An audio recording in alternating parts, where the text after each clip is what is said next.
Title card, up next, Ames City Council. Ames City Council, Mayor and City Manager seated at the dais. Well, good evening. Call the regular meeting for the Ames City Council for February 24th to order. Good evening, everybody.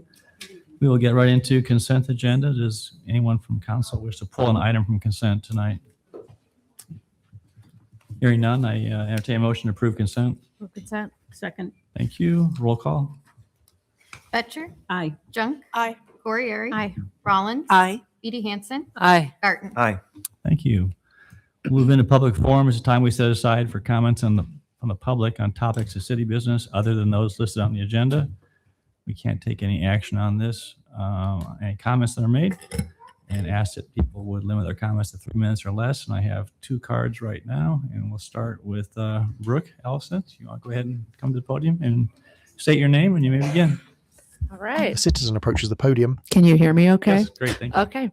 Well, good evening. My name is Brooke Elliston. I was in communication with majority of you last week, and I'm representing myself, but also my fellow neighbors on Lincoln Way in South Russell.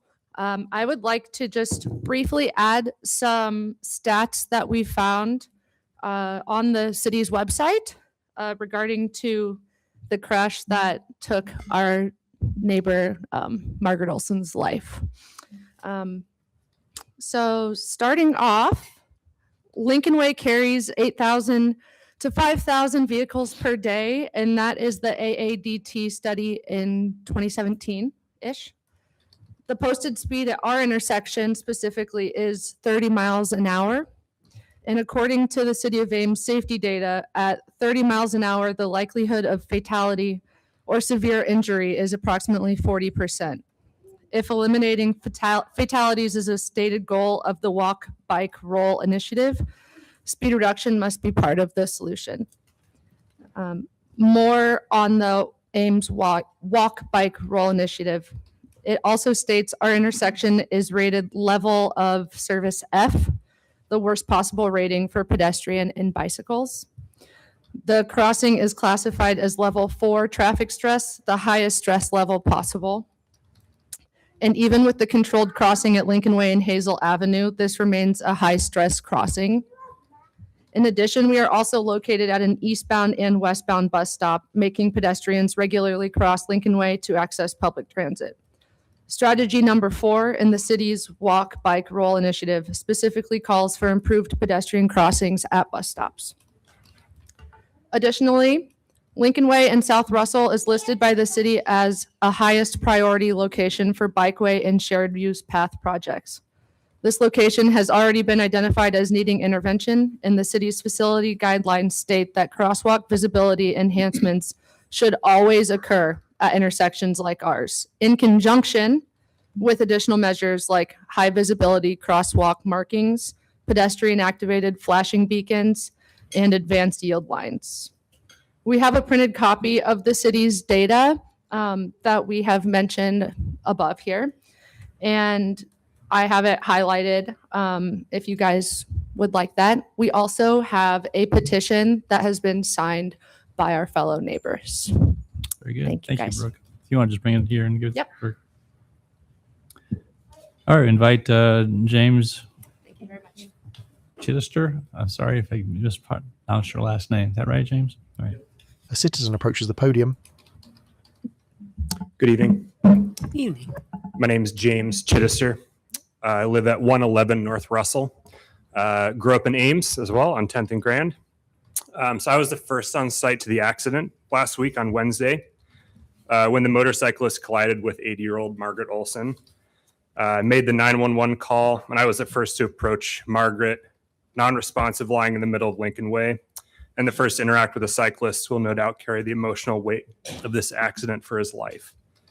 It was a really tragic and troubling accident and left our neighborhood and me personally thinking and asking, what can change to prevent this from happening again? I think some things that could be helpful, and I really appreciate, Brooke, you bringing together the information.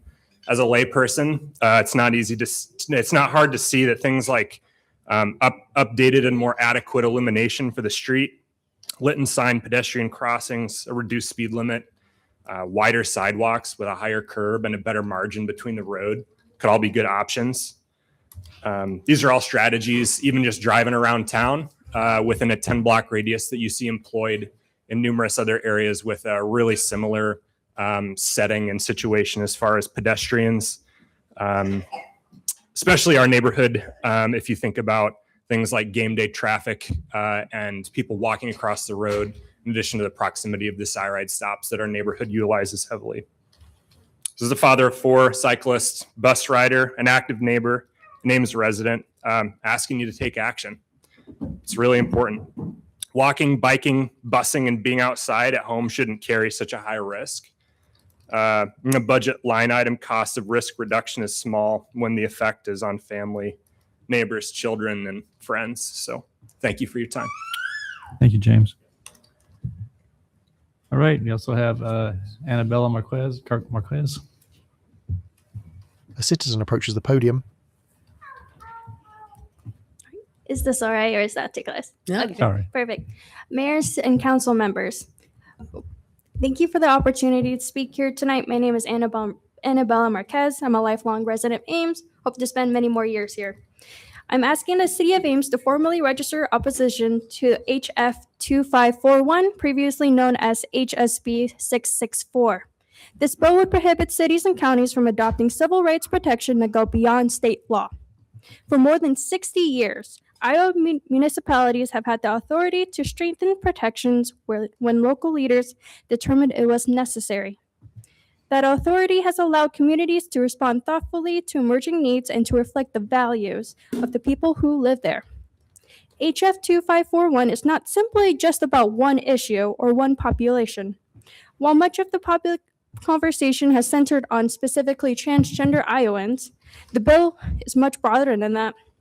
It would prevent any city from expanding civil rights protections for any protected class, now or in the future. It removes local control in an area where local leadership has historically played an important role. As a local volunteer, I see firsthand the importance of trust in our local systems. Our residents need to know that if gaps emerge, our city has the authority to act. Stripping that authority away sends a message that local government cannot be responsive to its own community. Furthermore, as also a resident here, I've seen the firsthand impact that the statewide legislation has had on our LGBTQA+ community. I recall from several months ago when you were considering about enacting the ordinance to expand to gender identity protections, many people had the courage to stand up to you guys and explain why that ordinance would be important to them. Knowing that our city has the authority to protect all its residents matters very deeply to me. It signals that Ames values fairness, stability, and the well-being of every family who lives here. I respectfully ask the City of Ames to register official opposition to HF 2541 and to affirm the importance of local control and strong civil rights protections for all who call this community home. Thank you for your time and consideration. Thank you. All right, is there anybody else that wants to address council tonight? A citizen approaches the podium.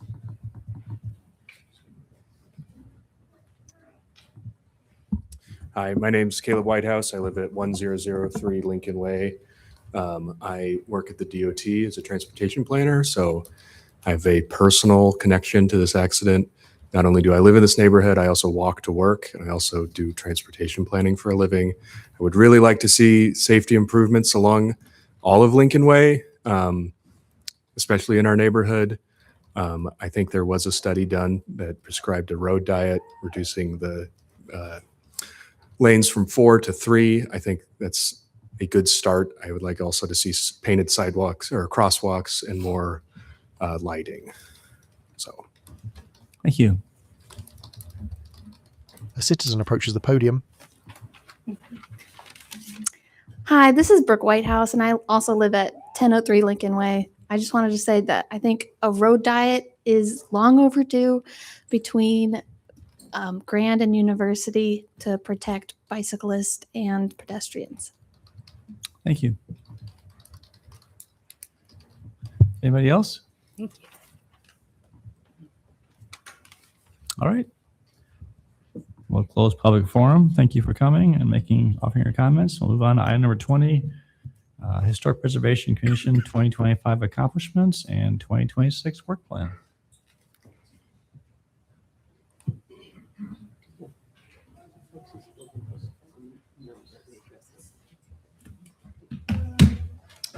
I did tell them at the end of the meeting, they're going to take action on their letter. Planning and housing staff, along with 2 members of the Historic Preservation Commission, sit at the staff table.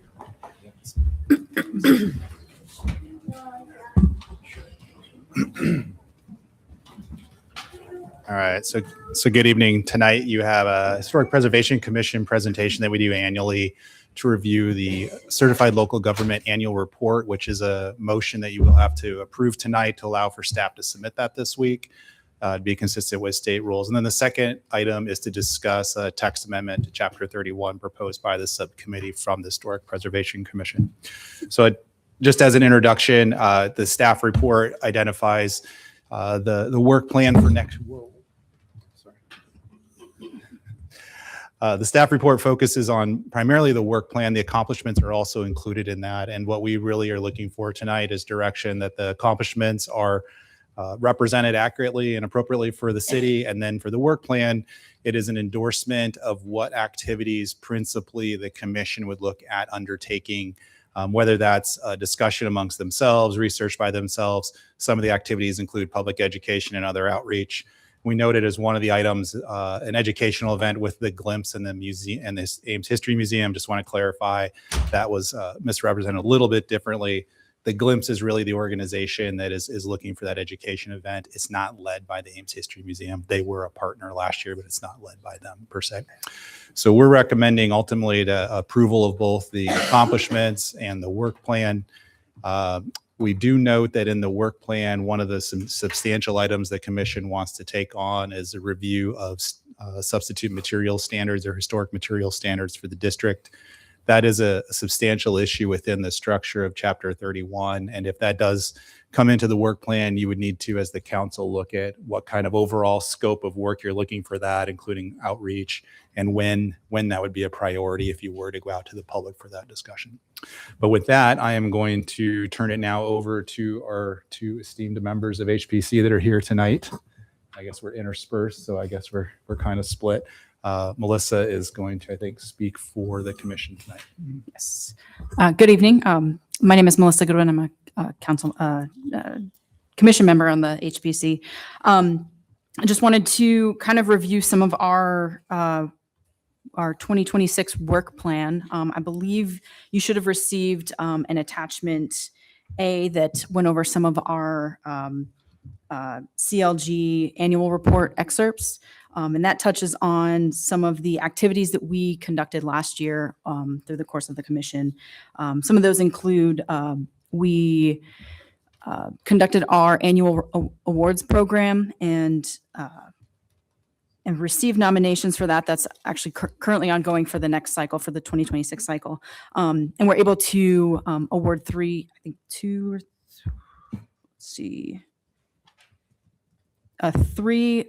awards last year. Also proclaimed National Historic Preservation Month for May.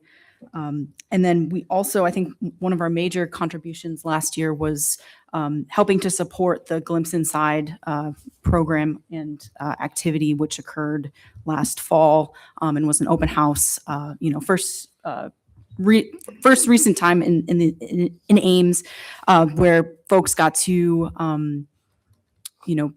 visit different historic buildings in the city, both a mix of commercial and residential properties.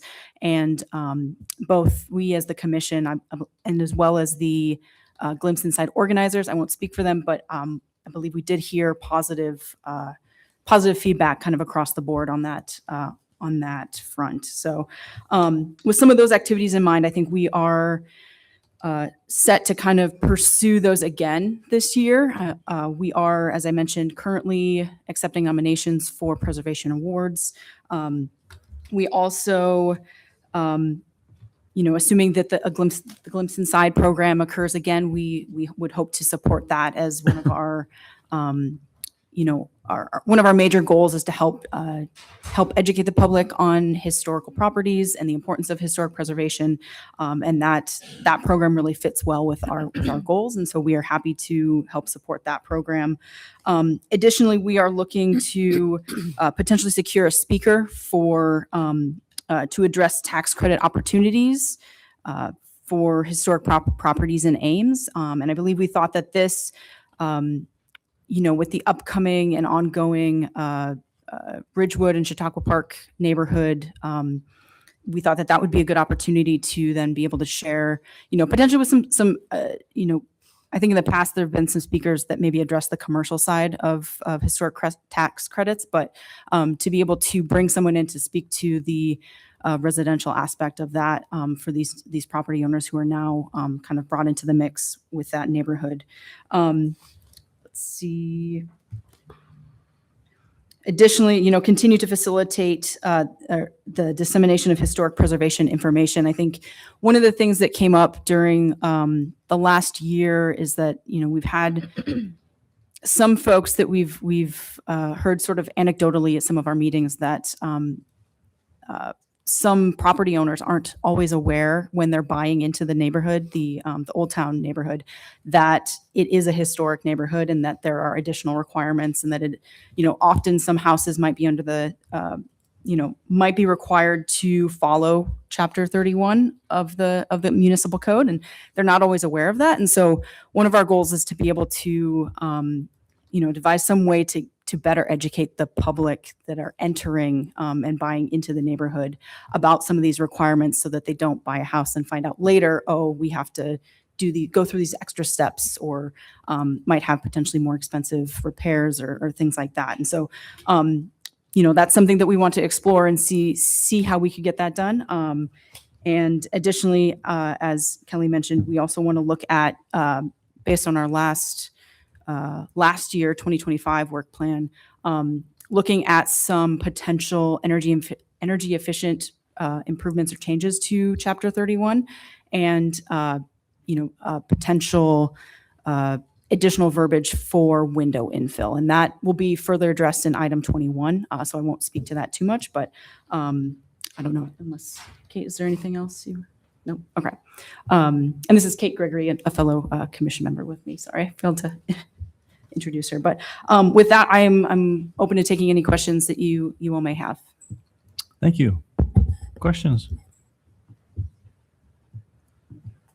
So I noticed a couple of points in the report, and I don't know whether these are just typos or whether it's something that's been ongoing, but 2024 is mentioned in the review tax credit speaker opportunities for 2024 and approval by the City Council of the 2026 work plan as part of the 2024 CLG annual report. And it seems like those are probably typos and they should be 2025, but I think those probably need to be corrected before the report's submitted. Just to clarify, those are on page 5 of this particular document. And So those are in the accomplishments. they are under assessment of progress in 2025, promote the economic development and vitality of the city through historic preservation, the first bullet item on page 5. Do you see that one? Mm-hmm. And then at the bottom of that page, the last bullet item.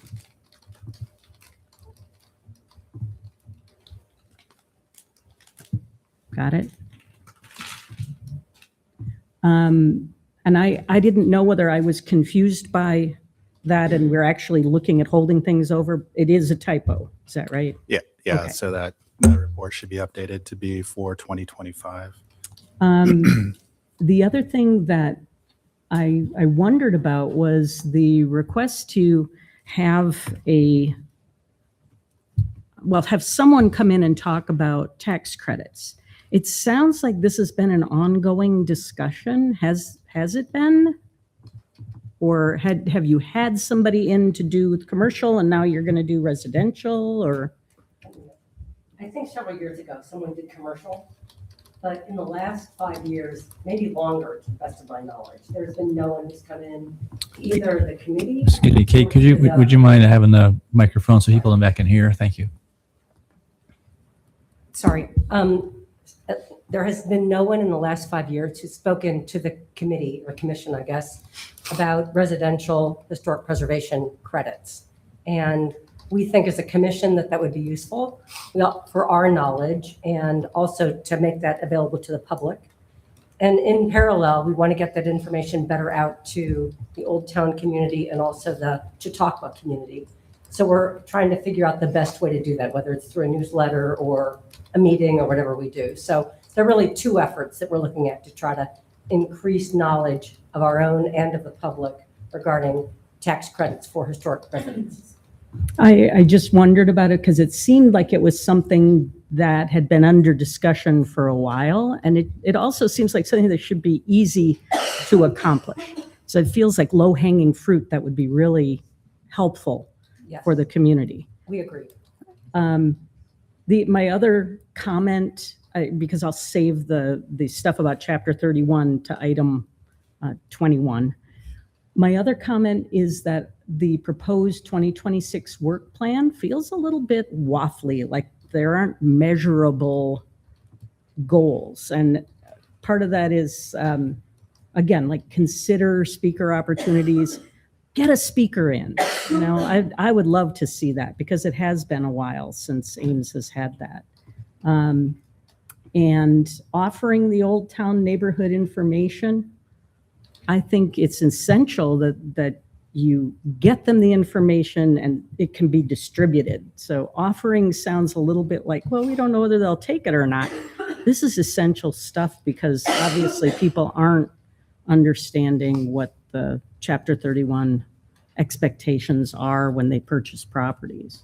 I love the fact that you're going to engage with local realtors because I think we've learned how important it is to have that direct conduit to realtors who can then talk to people about what the expectations are if they buy a home in Old Town or, well, actually it's really Old Town because our other districts are National Register districts, not local districts. So they don't have the same guidelines applied to them as this does. And one more thing, I love the idea of the glimpse inside, and I hope that in 2027 we'll see that as a budget item, because if it's going to continue, it really should be part of the HPC budget as opposed to having it in addition where we find funding for it, because I think it's a worthy endeavor and it belongs in an ongoing budget item if it's going to continue. We would love to do that. I'll just maybe give a heads up that might entail a request for an increase to the HPC budget, because the HPC budget hasn't increased in probably in at least 10 years. And so between the educational training that we do and getting speakers in, which need an honorarium, and the cost for the glimpse, we may be coming for more money. That would be what I would encourage you to do, because I think it belongs in the budget. Right. And it's certainly something that's valuable to the community. Thank you. Other questions? All right, hearing none. Did you make a motion regarding just asking that there be some changes made or tweaks made to the 2026 work plan based on your conversation? Otherwise, we'll move forward with approving it as presented. I would move that we make the corrections to the dates in the CLG annual report, and also that we have a little bit more measurable language that's more forceful about actually accomplishing something rather than considering or investigating something. Okay, is there a second? So if I can comment on that, because don't know what that means. And so to say it's more measurable, I'm not sure what that is. If I can talk to the two that you brought up, The one specific said offer information because we don't control the Old Town newsletter. So specifically, it was trying to work with the neighborhood association and say, is this something we can get into the newsletter depending on the timing? So it's not that we could control and make that happen. But you can phrase this in a way that is supply information to Old Town for distribution in their newsletter, so that it's something that you can say, we did this. And considering speaker opportunities, bring in a speaker. That's something that's also measurable. Did we accomplish it or didn't we? Okay. That's what I mean by measurable. Just, I feel like there are studies that show if you commit to something, you're more likely to do it. And I love the idea of being assertive about those things that we can measure. So for Old Town, so provide instead of offer would be more measurable. And then you're asking for, instead of consider speaker opportunities, Bring a speaker. Bring in a speaker. okay. All right. Taylor, you want to read the motion as you got it recorded and make sure we're clear? So moved to add tweaks to the 2026 work plan, make corrections of the dates in the annual report, and also use more measurable language, including phrase in a way that is to supply information, as well as bring in a speaker and change to more concrete language. Is that okay? That's capture your. Second. Okay. Second. All right. Those in favor of the motion say aye. Aye. Any opposed? Motion carried. All right. Entertain a motion to approve Historic Preservation Commission 2025 accomplishments and 2026 work plan. So moved. Second. Thank you. Roll call. Junk, Aye. Corriere, Aye. Rollins, Aye. Edie Hansen, Aye. Garten, Aye. Betcher. Very good. Move on to item number 21 regarding the potential text amendments to Chapter 31 to the code regarding historic preservation. So City Council looked at this as a request and it's attached as a request from the Historic Preservation Commission from a work plan item in the prior year. So two specific issues, they're separate. So look at this as options that are described in the report. One is related to windows and one is, which is essentially double pane windows and some related definitions. And the second one is to add provisions related to replacing or infilling window openings. So they're two different issues. A subcommittee worked on that. Staff has looked into some other resources as background for it. And the committee is asking for the City Council to initiate that process. Melissa was part of the subcommittee. She's happy to answer questions or to explain if there's any questions about what exactly the goal is of the commission for these. And we could then understand where to go with this.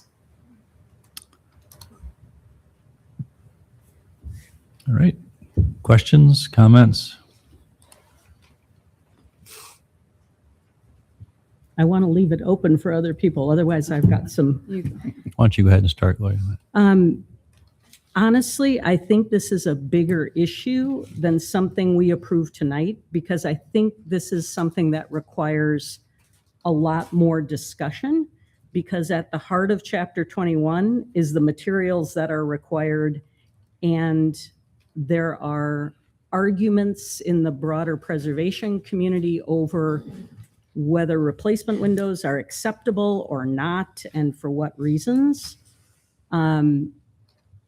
The issue of infill, I think we've got ordinances in Iowa, especially Iowa City, that have looked at that. So I'm somewhat less concerned about that option. But when we start considering alternative materials, we're getting into a very long discussion. And I would love it if we had the opportunity for a workshop to talk about Chapter 31 and actually have a discussion with people in Old Town and people who might be interested in purchasing homes in Old Town to try and determine whether it makes sense to maintain our local historic designation for that area. I mean, it's kind of the nuclear option, get rid of it, or whether it is valuable to go the other direction, which is to maintain the somewhat inflexible guidelines that we currently have, or what that middle ground might be that doesn't send us on a slippery slope where we're approving vinyl siding all the time for historic resources. And I think that's a really big discussion. I don't think that's a discussion that we should be having tonight in this particular forum, simply because I don't think we've got input from a lot of the residents of Old Town, and it hasn't been publicized, which is one of those questions that I think was raised by staff. You know, how much time should we invest and who do we engage? So I think this is an issue that maybe belongs down the road a bit so that we can make some plans for where it fits in a work plan for staff and how we engage the people that should be engaged. So there's really 3 levels to that comment, Gloria. So I think tonight, the specific one about double panes is very limited in terms of what it's trying to accomplish. Of course, that would have to be a replacement window to get to that, which I hear your comment there. And then the second part is whether existing openings can be filled. The third part of that, the whole issue of materials and historic materials and substitute, that was actually identified in the last item as a as part of the work plan for consideration going into 26. So you could push it all together into one issue and push these 2 smaller ones to a later date as part of a bigger discussion. Or if you feel like these could move independently of a broader discussion, that's where action tonight is possible if you want. So I think that's why we're here, is to understand, is it something you want to take on as separate issues, or is it something that, as you said, just warrants way more discussion as part of a broader discussion? I think my question to you, Kelly, would be, at what points do you see your staff being involved in what the HPC is doing in their work plan? I personally, if the HPC is doing the research on what's happening in other locations and they're bringing in materials and it's not staff that's doing that, that seems like a perfectly legitimate work plan that past HPCs have done. If it's staff that is going out and finding what's being done and having to bring it back to the HPC, then that's something that needs to fit into your department's work plan. And I don't think we really have a good sense of what that work plan is at this point. Correct. So I think in this case, the subcommittee did a lot of the legwork, and until they had a concrete proposal, staff wasn't really involved. And then I think in October-ish, the subcommittee made like presentations and updates to the commission. And at that point, staff looked at the recommendations and provided a little bit of background on resources just to try to help guide the commission. But we didn't do much in terms of the research. Now, it's a very narrow issue, so I think the subcommittee's efforts were much easier to direct. And I'm speaking for Melissa here, probably to efficiently get through that issue, versus if you want to go back to 2013 and we're rewriting Chapter 31 and it's just kind of a monster of a project, then yeah, that was a staff-led process overall. I think the question really comes down to engagement. The research is one piece of it, but what's the engagement component? With the 2 items that are here tonight, you could argue they're minor in scope, and is just notification of the regular text amendment process enough to have them move through, versus the material discussion. I think I alluded to that requires a whole conversation on scope. Do you really expect a volunteer board to spend a lot of time on that? If so, how are they going to structure that? Or as you said, are you going to devote staff resources to it, and what's the priority there? So I think that we're kind of coming back to, is it 2 issues or 1 issue? In terms of moving ahead.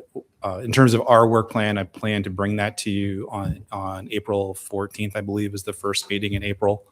So then we can see kind of what's still out there from the past year, and then where do you want to add new items? Council, I sent you some links. The issue of replacement windows or different alternative types of siding, those are things that the National Alliance of Preservation Commissions has guidance on, and the National Park Service has guidance on, and they tend to be somewhat in flux. But there are limitations on what they recommend. And so that's why I think this is a bigger concern than just, do we allow replacement windows, which is a very limited thing if we look at it as one item on a house. But if we allow that, then the next questions will be, what kind of siding can we put on because we want to increase the energy efficiency of our homes? What else can we do to increase the energy efficiency of our homes? And so it's one step in this sustainability question that I think leads us away from what was originally the goal of Chapter 31. But maybe the goal of Chapter 31 needs to change. That's why I see it as a bigger concern. And I'm less concerned about the infill of a window space because other preservation commissions in Iowa have come down on that kind of decision. Commission members, do you have anything you'd like to share, or just give a little context or background for council? I think I would just say, as someone who was part of the subcommittee who initially, our initial goal was to look at Chapter 31 to see what opportunities there would be within those sections for any energy efficiency improvement. So the overall goal of our work plan last year being to incorporate more energy efficiency kind of policies into Chapter 31 to see how we can make those fit, while maintaining that overarching goal of historic preservation as outlined in Chapter 31, right? We didn't want to, find things that were kind of discordant or would go against the main goal. We wanted to find things that were, in compliance and complementary and things like that. So the subcommittee, unfortunately, we didn't find a lot of outside of the windows. We identified the windows as kind of the biggest opportunity for that, because siding, whether you're changing one material to another, that's not going to provide a significant increase in your R value and your insulation value of a wall. And so we didn't see that as, kind of worth exploring. And, Chapter 31 is pretty limited as far as the siding materials that you can use. So we didn't see that as a venture that was kind of worth pursuing. We focused in on the windows and noticed that there seemed to be somewhat of some ambiguity where Chapter 31 doesn't explicitly allow or disallow double pane windows. And so we thought it might be an opportunity where, hey, maybe we could explicitly say double pane windows are allowed. You can get wood framed double pane windows. That is a product that you can buy. And that pane is still the double pane will still pretty much be able to fit within the same kind of thickness of sash of the window itself. And so you're not going to see much. We were thinking that you wouldn't see much of an exterior appearance change if you went with a double pane window versus a single pane, or versus whatever was there originally. And so I guess that is why we decided to pursue that. And in the hopes of providing more clarity and kind of consistency, I guess, within that Chapter 31 code, to be able to say, hey, homeowners, whether you're juggling, can I put, do I have to stick with single pane or can I put double pane? We thought that explicitly mentioning the double pane would be a good option. And we are kind of, sticking it, focusing really on this small scope item for kind of that change. And throughout the course of our COA reviews, we did identify the infill issue as kind of the code was kind of lacking in that department. And so that's kind of a second issue that we were looking at to provide some more clarity on. The additional materials with the siding and things, that was that's like a whole other separate thing that we acknowledge will take a good chunk of work to be able to get through that, because we do want to have public feedback and awareness as far as that process. So we acknowledge that would take a lot more resources for, researching other planning commissions, what their verbiage contains pertaining to different materials like that. But that's something that we are hoping that, if we could gain staff support for that aspect, that would be beneficial for us to kind of achieve that goal and help provide some clarity on that sense. But we thought that, through the text amendment process, we'd be able to hone in on the language for the window aspect of it. And through that, we would be able to kind of specify, hey, yes, you could do a double pane window, but you need to maintain that same like facade appearance. Like you can't change how the panes are made up or, things like that. I don't know if that's Very good. provides any clarity or anything, but that's kind of the process that we underwent as part of the sub.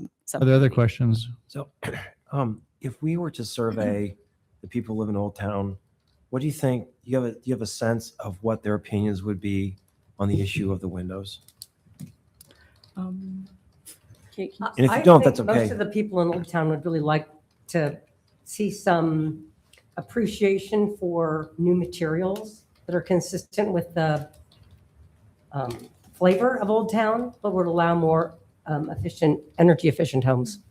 So we lived on 9th Street for 3.5 years. In the winter, we froze, and we would put we had this elaborate practice of putting plastic over all the windows, and it was this. It's okay. It's starting to get cold now, and so and still it wasn't enough because these old windows you couldn't put enough plastic up there. And when I think of the investment that people make in windows, these are not cheap to install. And so these are pretty substantial investments, I think, that bring value. And I think Gloria raises some good points about, are we allowing a camel to put its nose under the tent here? But I wonder if we can do two things at once. I just like to suggest, it seems like we should have the ability to do something reasonable for these people that are freezing right now. And I completely concur with your goal of having a broader conversation, what's working, what's not. It's been a while since we put these things in place. We've had a review. So I would support a proposal to have a workshop or some extended conversation. It just seems like if the people want it, then why wouldn't we do this? It's not going to materially change the appearance of the Old Town area, and it will allow these people to stay warmer. Why wouldn't we do that? Okay. We don't know that they want it.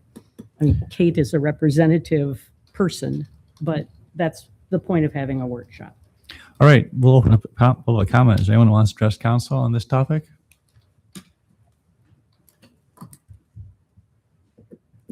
Seeing none, we'll close public input for tonight on this topic. Let's go ahead and draw this to a close for tonight. Is there an interest on council to do either option 1, option 2, option 3, or option 4? I would move that we pursue option 2 for now, to direct staff to prepare a text amendment to add code language regarding the removal and infill of windows. Is there a second? Second. All right. Is there any discussion? But not option 1.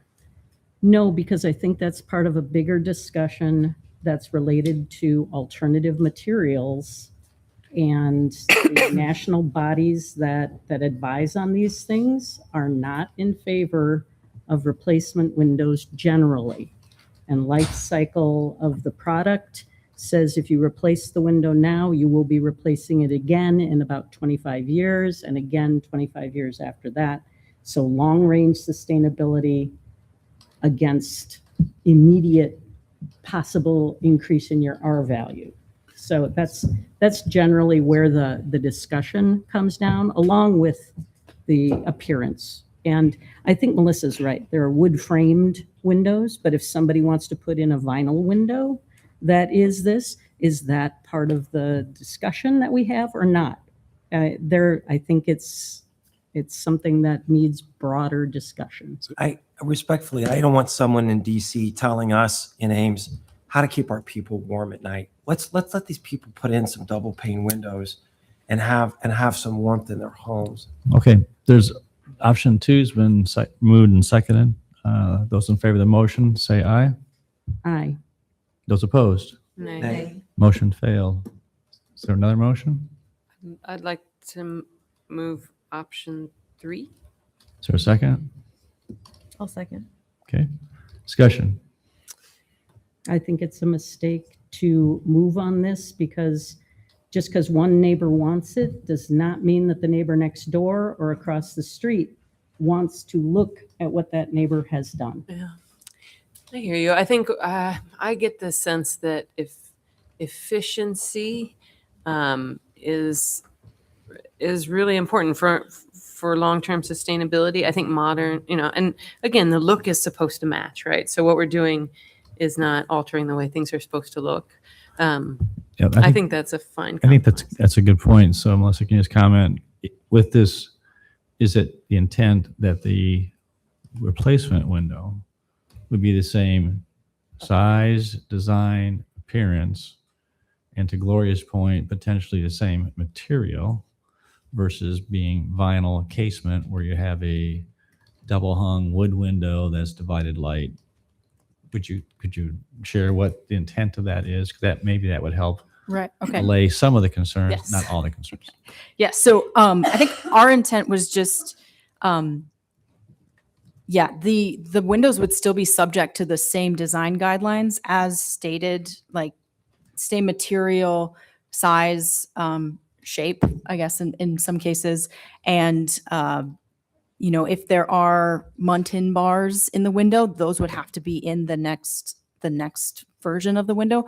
I think we are merely just suggesting that, hey, they can have two panes of glass in a sash instead of just one.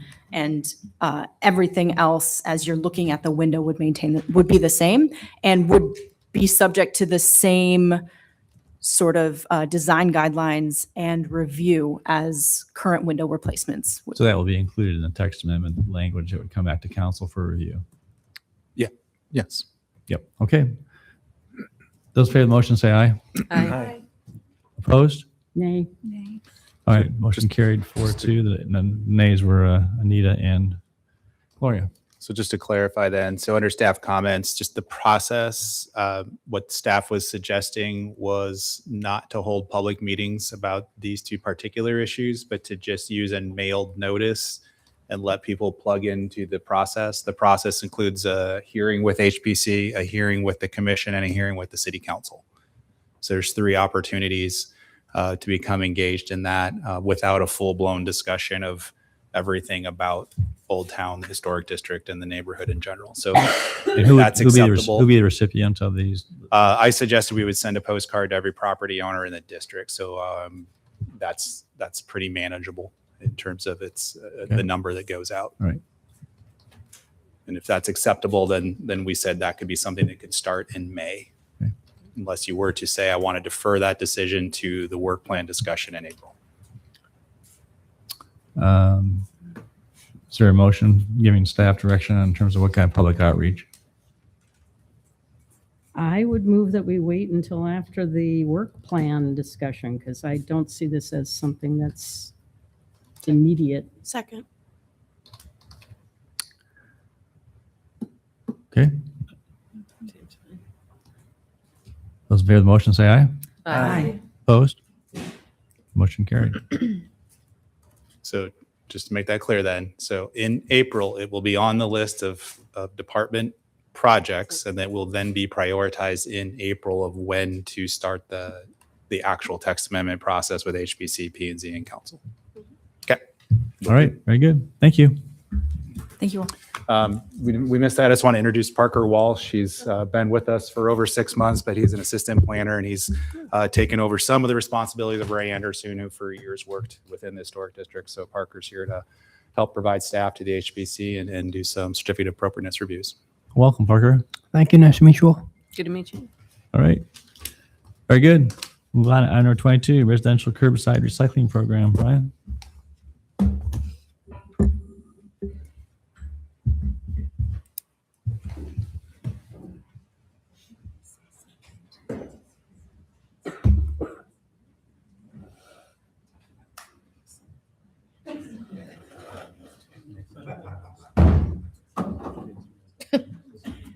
Broadway. We haven't had show and tell for a while. Broadway. Props.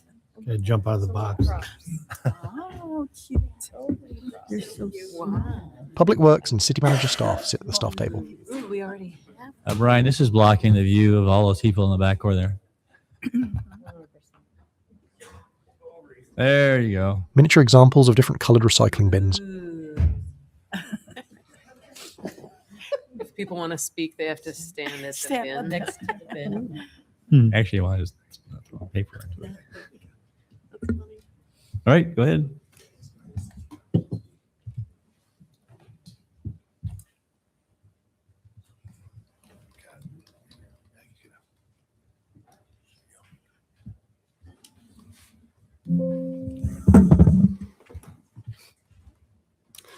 All right, good evening, Council. Good evening. We're here this evening talking about our residential curbside recycling program. So very excited to talk about this program with you. Just starting with a little outline. We'll give a little bit of background, set the stage, what brought us here to talk about this program, including the request for proposals that was issued in December and the scope of services that was included in that RFP process, and then a proposed monthly fee for the program, and then some next steps. So to set the stage a little bit, you're all very familiar at this point with the community's transition from waste to energy to the R3C transfer station model. So for a variety of technical, regulatory, economic reasons, we'll be transferring our waste. That'll start in 2027. So aggregating it at the R3C transfer station and then landfilling. So historically, we've had very high diversion rates from the landfill using that waste to energy process. Recognizing going forward with that going away, that we'll have to rely on that recycling to meet those diversion goals. Through that, curbside recycling was identified as kind of the best way to go about that out first. And then through a variety of input from council, input from the public over the fall, we were directed to issue this request for proposals to solicit a hauler to service that curbside program. So included in that scope of services, we're looking for every other week curbside recycling services for almost 14,000 residences here in Ames. So that includes all single family homes and then multifamily residences up to 4 units. So those smaller multifamily properties will automatically get one of those 96-gallon carts here in June. That'll be delivered. And then for the first year, we'll start service in July. And then for that first year, it'll go directly down to Des Moines to a sorting facility. And then once that R3C is constructed there in mid-2027, the material will go to that facility. And then the contract will be for 5 years with a couple of options after that to extend the contract. And then after those 5 years, those costs for all of the carts will be wrapped into the contract. And then the ownership of the carts will transfer to the city after those 5 years. So the carts will stay in place. They'll be owned by the city, no matter if there are future changes to the program. And then we're also looking for a partner to help us monitor that contamination. That'll be an important goal going forward, is to keep those recycling streams clean of contamination. And then we're also soliciting pricing for our partners in the resource recovery system. So throughout Story County, pricing for the same program that we're looking at for Ames, recognizing that that obligation to divert waste does extend to our partners in Story County. And we're not mandating that they meet those diversion goals through any certain means, but providing the information, the results of this RFP as an option for those partners to consider when they're considering their diversion programs. So 5 proposals were evaluated through a team of city staff, very thoroughly evaluated on different criteria. And then 3 of those firms were then interviewed and evaluated further on criteria. And some details about that evaluation process are in the council action form. And then we landed on Aspen Waste, based here out of Ames. They were the only hauler that was planning to base their operation in Ames. And there are a few advantages to that, including faster response time to any service calls. And then they really demonstrated a willingness to work with the city and develop the sort of program that we were looking for. They service a lot of different communities around the region, but recognize that we had pretty specific goals that we're looking for within the city. And they're very, very willing to work with us on those goals. And then including the education and outreach efforts that we plan to undertake. They seem very committed, a partner in those outreach and education efforts. And then they did have the strongest pricing proposal. And then we did not evaluate through the RFP the pricing provided for our partners in Story County, but they also demonstrated a commitment to work with those partners in Story County, not only providing pricing for curbside recycling, but also for roll-off service. So if a community wanted to provide, a drop-off in the middle of town roll-off dumpster, that Aspen provided pricing to service those as well.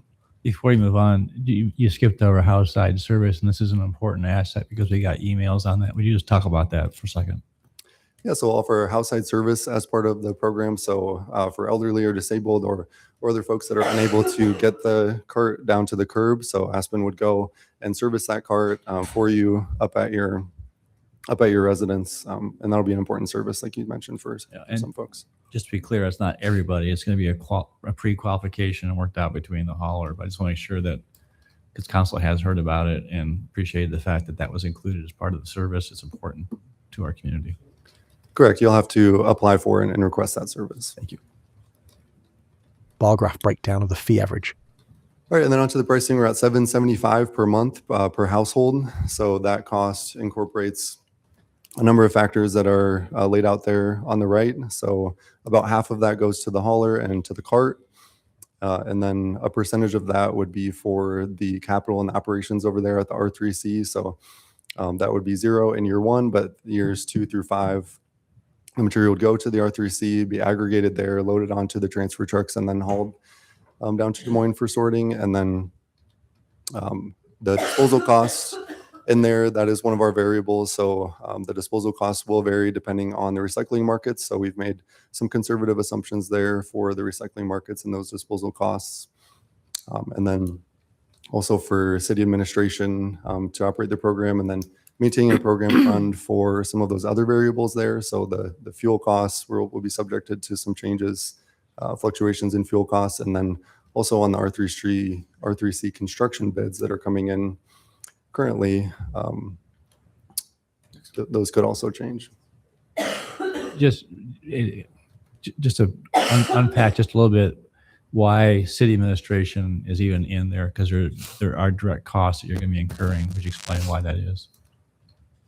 Yeah, this is really related to the administration of the billing process. So there's a portion of our utility customer service charges we anticipate being charged to this service as well. So right now the way it works is we have this utility customer service operation, and that operation supports electric, water, sewer, storm water, and what else? I think it's yeah.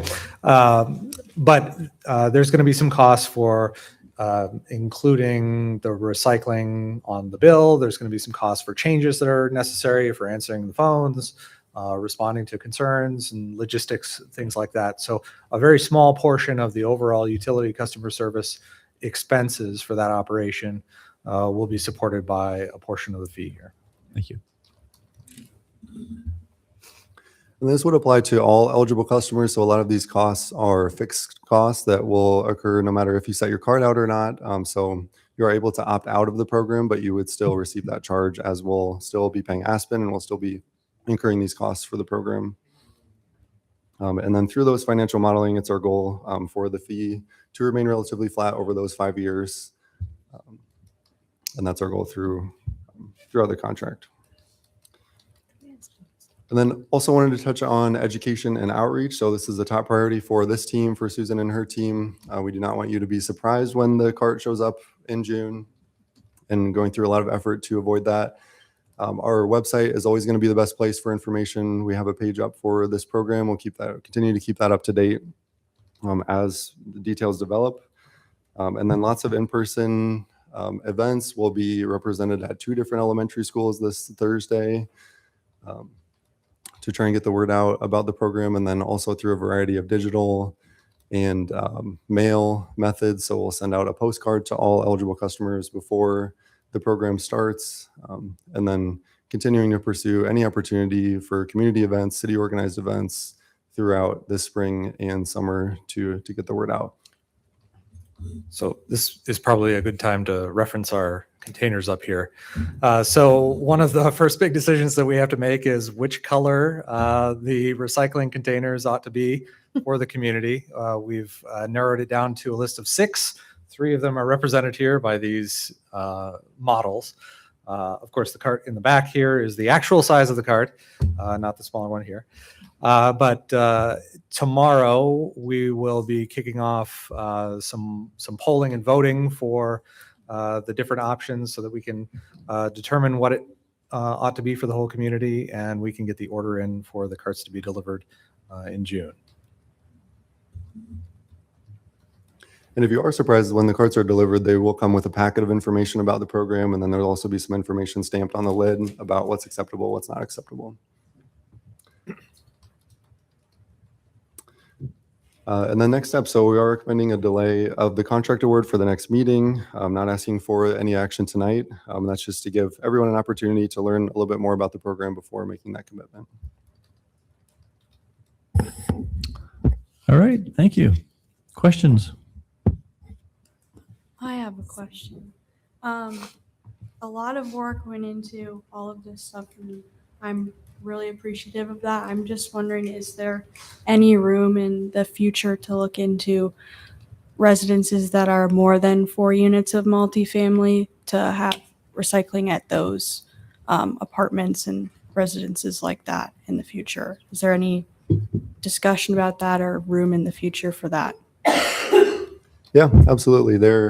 At our last staff report, we also requested that $20,000 be set aside from Council Priorities Fund for a multifamily project or a pilot project, and that's something we have been developed. We just scheduled a virtual public meeting, and we'll be getting the word out here over the next couple of weeks to those property owners for that pilot project. So excited to kick that off. And then also on the consent agenda tonight, we have a grant application for the AARP grant. So we've been working with a handful of senior living communities to just hopefully start recycling there as well. So yes, it's on the radar. Perfect. Thank you. Can you talk about, right now there's glass collection containers at some locations, like, at the grocery stores. My understanding is glass can go into these containers.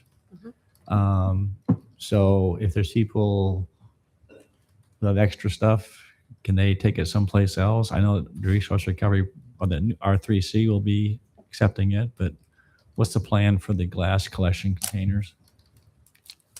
Yeah. So currently we're looking at 2 options. One is, do we take those glass collection containers and say, since we're going to put them in the residential curbside, that maybe they're no longer as necessary?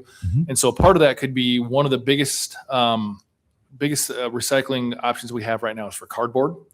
But we also recognize that since we're rolling out just curbside to single family and less than 4 multifamily residentials, that we may look at replacing those glass containers with an actual commingled recycling area where those glass containers sit right now. So the challenge with that is we need to find a way to make sure it's not used as a dumpster for trash. And so there are some ways that we need to modify some of those dumpsters, but we haven't settled on that yet. To be quite honest, we're focused on getting the carts ordered and getting that rolled out. However, before we probably start that program here in the summer, I really see us coming back and saying, here's some options that we can do to possibly have full commingled recycling at distinct locations across the community to help people so they don't have to come all the way to the R3C to take the recycling there. We may still look at cardboard as well, because cardboard is one of those things that it's actually a very good commodity. It's one of the few things that you can make money on recycling right now. And so it's really important that we look at that. And also it can be very, very large volumes, and sometimes it's hard to stick in those containers like that there. So having more of those throughout the community, I think, will help us divert from the landfill. So that's kind of our plan right now moving forward. And then can you comment on what types of plastics can go into this container? Correct. So the plastics that right now are number 1s and number 2 plastics. The easiest way to think about those is if it has a screw top lid, it is recyclable right now in the program. Now, that's the challenge we have is we got to make sure we're careful not to wish cycle things. And so our outreach efforts, that not only what we'll be putting on the carts themselves as what is recyclable and what is not, is going to be really critical. And it's not like if one piece of plastic that's wrong is in there is going to throw the whole thing off the wheels there. But we just got to make sure that we're doing a good job educating that. So plastics are a challenge because there are a lot of plastics that don't really have a market right now. So we'll do our best to make sure we have that education out there. One of the advantages we have once the R3C is constructed, if there is a little bit of contamination in there, we are tipping it on our floor. We have the ability to sort it a little bit before it goes down to the material recovery facility. That helps us make sure that our rebate that comes back from them is as high as can be. So we will have a little bit of ability to do that. Though if it's tiny pieces, we probably won't be able to get into that. But most of the time, those are just part of the process anyways. Okay. Other questions? I'm dying to know what the other three colors are. I'm not. They are darker versions of these three colors, or lighter. Sorry. So there's a lighter gray or a lighter. It's a darker green, a gray, and a darker blue. Sorry. And do we have any concerns that if, let's say that the surveying results say pick the green one, are we concerned that people might take green to mean plant waste or yard waste as opposed to something else? I mean, No, I we're not. know that in other communities, some of these colors mean something that may not be what we want them to mean.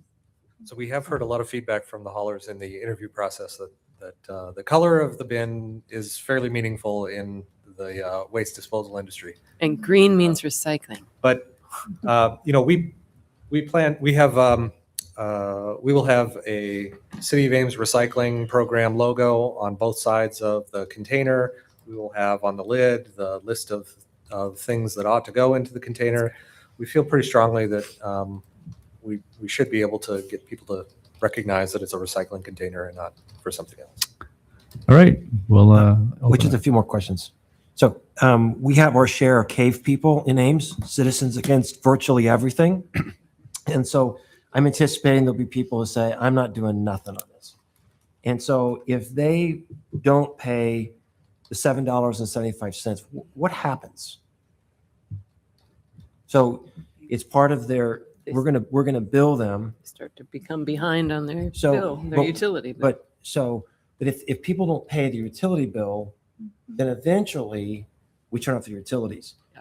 Is this the same situation if someone doesn't pay their recycling bill, their collection bill long enough, then we turn off their power? How does this work? We have some other methods that the finance department uses to collect on past due bills. So we turn this over to collections eventually. We have that option. I believe we have the option of utilizing the Iowa Set Off program. There's some other tools that finance has. Okay. So I would be very interested, because this is a new program for us, if it would be possible to build in a year from now, maybe 2 years from now, where you could just sort of calendar coming back to council. I love, and I agree with your comment about thanking these guys for all the work they've done. This is very exciting. We've been working on this for a while, and so it sort of feels like we're on the home stretch. But because this is new, it would be helpful to know that there's going to be a place on the calendar where we pause and ask the question, how did things go? Is that something that, I don't know if this takes a council initiative or something that you can just build in to bring this back for the next couple of years to look at? You'll probably see it every budget year. We'll be going over the budget and the whole operation. So you'll be able to look at all aspects of the process. I would like it to be separate from the normal budget, because we don't have a chance to really, sometimes it's a very cursory review. At least for the first couple of years, I'd like to know that the money that we're setting aside and things that we've right-sized to these things. Sure can. Okay, thanks. Any other questions? All right, open up public comment. Anyone want to address council on this topic tonight?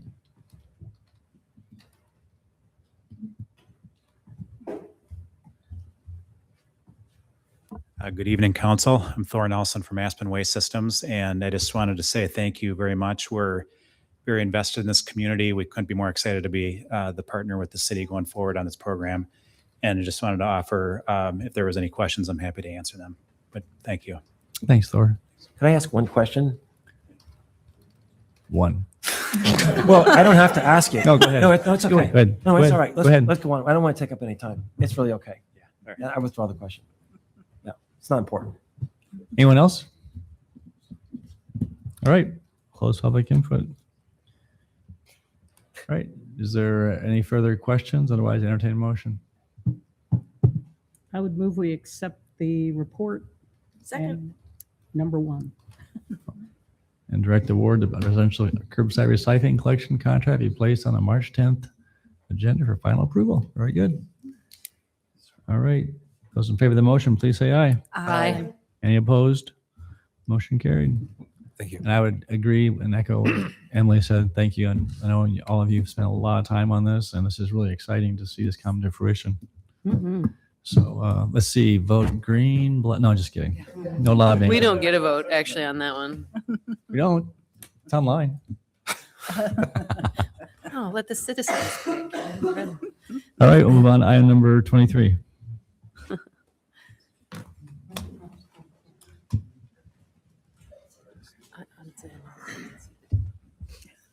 Public Works staff sit at the staff table.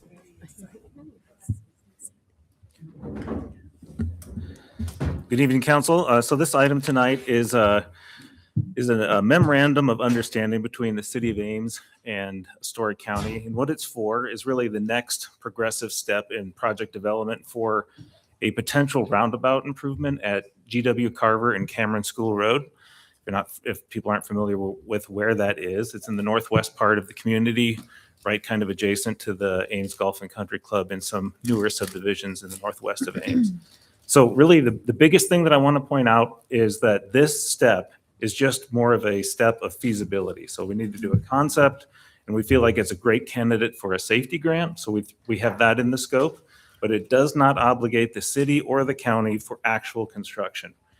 This step is really just to let us know what are the right-of-way impacts and other important details so that we could work towards an actual project. So the report has quite a bit of background. I won't go over it, but if we have questions, happy to answer anything that I can. Thank you, Damien. Questions? Tell me a little bit about the timing of when we would know. Well, so I think a big step is knowing the right-of-way impacts. So that I think is a critical step. So once we have this MOU approved, that frees up staff to do a solicitation. We get a consultant on board, we can start to work through the technical details. And then through the summer, would be able to look at what those options are for right-of-way impacts and do the safety grant. And so here in the fall, kind of leading into our next CIP round of CIP preparation, we'll have details. We've worked with the county because the county will be involved.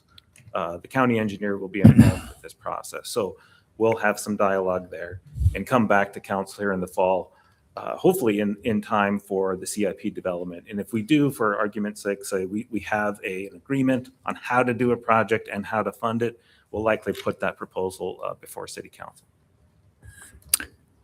We should thank Linda and the Story County Board of Supervisors. We asked for their help in sharing the cost of it, and they stepped forward. So we want to thank them for that.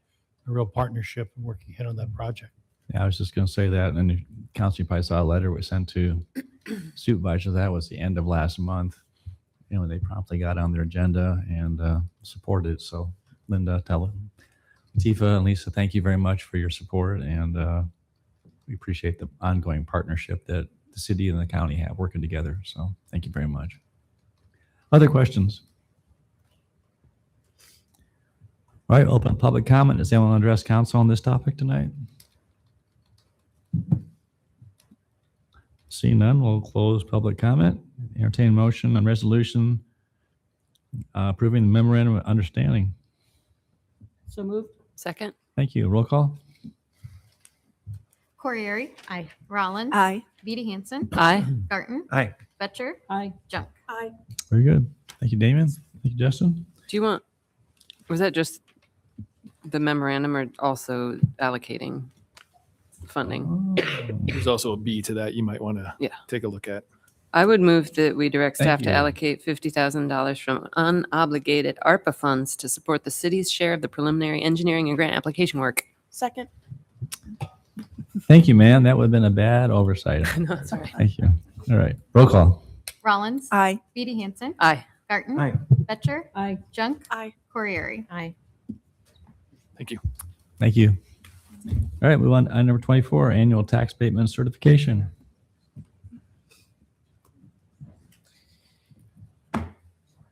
Planning and housing staff sit at the staff table.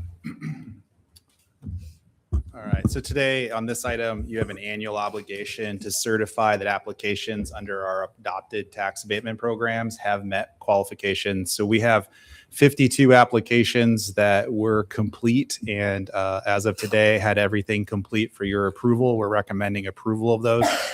Those are all single-family homes. The only applications this year really came in relation to the ownership housing program. There was one that was not an owner-occupied home, so it is ineligible. So an alternative one, you have 3 steps to that resolution. One is to certify the 52 property tax abatement applications that do comply, determine that the one on Ada Hayden Road does not, and that is principally because it is not an owner-occupied home. And then C, the actual action tonight is to move this forward to the city assessor so they can then process the tax abatement requests. So this is pretty straightforward overall. We did provide you a chart just for tracking purposes on the first page to talk about single family home construction. Really, there's been no meaningful difference in the 2 full years that we've had the program from how housing was constructed previously. So we've had that now for 24 and 25. The current program runs through the end of 27 for new housing starts. So it'll still be multiple years unless we change the program, multiple years left for this process to continue. Going forward, you will recall that some developers in new subdivisions had said that they would be willing to forego this incentive because of other incentives that may be offered to them, especially if there's going to be tax increment financing. So as we move forward, we may need to edit this program and alter some of its boundaries. And we'll come back at another date to talk about that. Tonight, we're just here to certify those properties that did comply with the adopted program. Are there any questions about any of the applications or how the process works? Is there any questions? All right, open up public comment. Does anyone want to address council on this topic? Close public input. Is there a motion on resolution certifying property tax abatement applications? I'd move alternative 1A through C. Second. Thank you. Roll call. Beatty Hansen. Aye. Garten. Aye. Betcher. Aye. Junk. Aye. Corriere. Aye. Rollins. Aye. All right, move on to item number 25, urban renewal areas and tax increment financing projects. Yeah, so tonight, this is kind of a unique request for us, but trying to follow through on the December initiatives by City Council to plan our time accordingly to move ahead with the incentive packages. We have 5 projects that are likely to involve some version of an urban renewal area. There's a bit of process and time involved with each of those. So tonight, what we're looking for is just confirmation that City Council wants staff to move ahead on these 5 projects that we listed here in essentially the order that they're ready. So we wouldn't be coming back each time and say, do you want us to start this now? Do you want us to start this now? So if you move forward with this and direct staff to proceed, then we will be initiating the required timelines as staff, setting dates of hearing and presenting the draft plans and ordinances to you as they're made available on the same schedule as you would if we came and got permission for each one. So tonight, you're not committing to any actual incentive. You are setting the tools up to allow for those things to be done more efficiently. Questions? When you say consistent with the project list and descriptions, that's not, did you say that the order is not implicit in that? Is that correct? The fact that it's 1, 2, 3, 4, 5, no, not necessarily. That probably is the order, but it does not necessarily have to be that order. Okay. All right. All right. Open up public comment. Does anyone wants to address council on this topic? close public comment. Any further questions? Otherwise, entertain a motion. I move alternative one. Is there a second? Second. Okay. Those in favor of the motion say aye. Aye. Any opposed? Motion carried. Move on. Number 26, resolution approving request for proposal for a sale of single-family market lots in the Baker subdivision.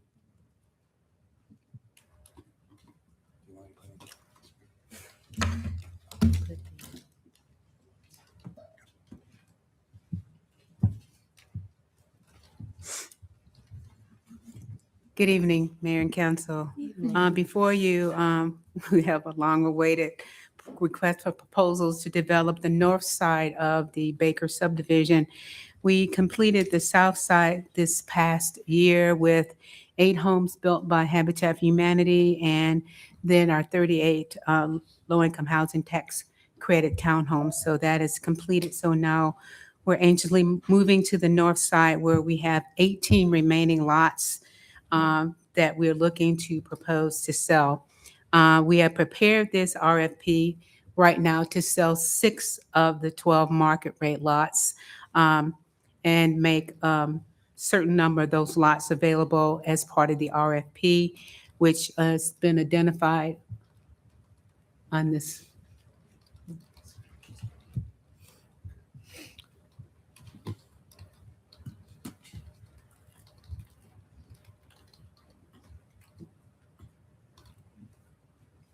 Thank you. Which is identified on this lot, on this map, which are highlighted in yellow.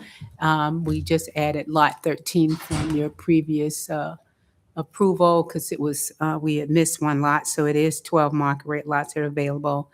And we're looking to sell 6 of these lots, and as part of the RFP process, a developer or interested developer could pick any of these lots that are available. Lots 18, 19, and 20 are not available at this time because we have some geothermal issues that we're going to be correcting on those lots, and hopefully they will be available later on in the remaining process of the lots. As you know, we already had a covenant set aside for this subdivision, which gave a minimum size of square footage of 1,200 for the market rate lots. A multi-story could be up to 1,250 square feet. All homes required a basement. We already had a criteria for experienced builders have had at least 3 homes within the past 7 years.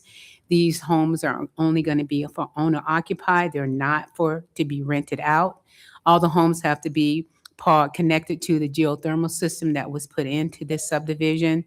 And we talked about construction timing would be within 6 months of closing on the purchase of any lot. And any additional homes must be completed within 12 months starting the construction. You know, the timing of the sale of these 6 lots is really important. We're trying to balance that program income that comes in from the sale of these lots with the work that we have to do in spending our CDBG funds. So we have already started the process to meet our timeliness test this year. And we're believing if we can sell 6 lots between July and October of this year and get those funds in, that we will have enough time to meet our timeliness test for May of 2027. So that's why we're starting at 6 at this time. So we're also allowing any interested developer to buy multiple lots because we know that some may be seeking workforce housing tax credits, and they'd have to have a minimum of 4 lots in order to compete in that program. And so I just want to quickly on your council action form kind of highlight some of the minimum requirements of the RFP.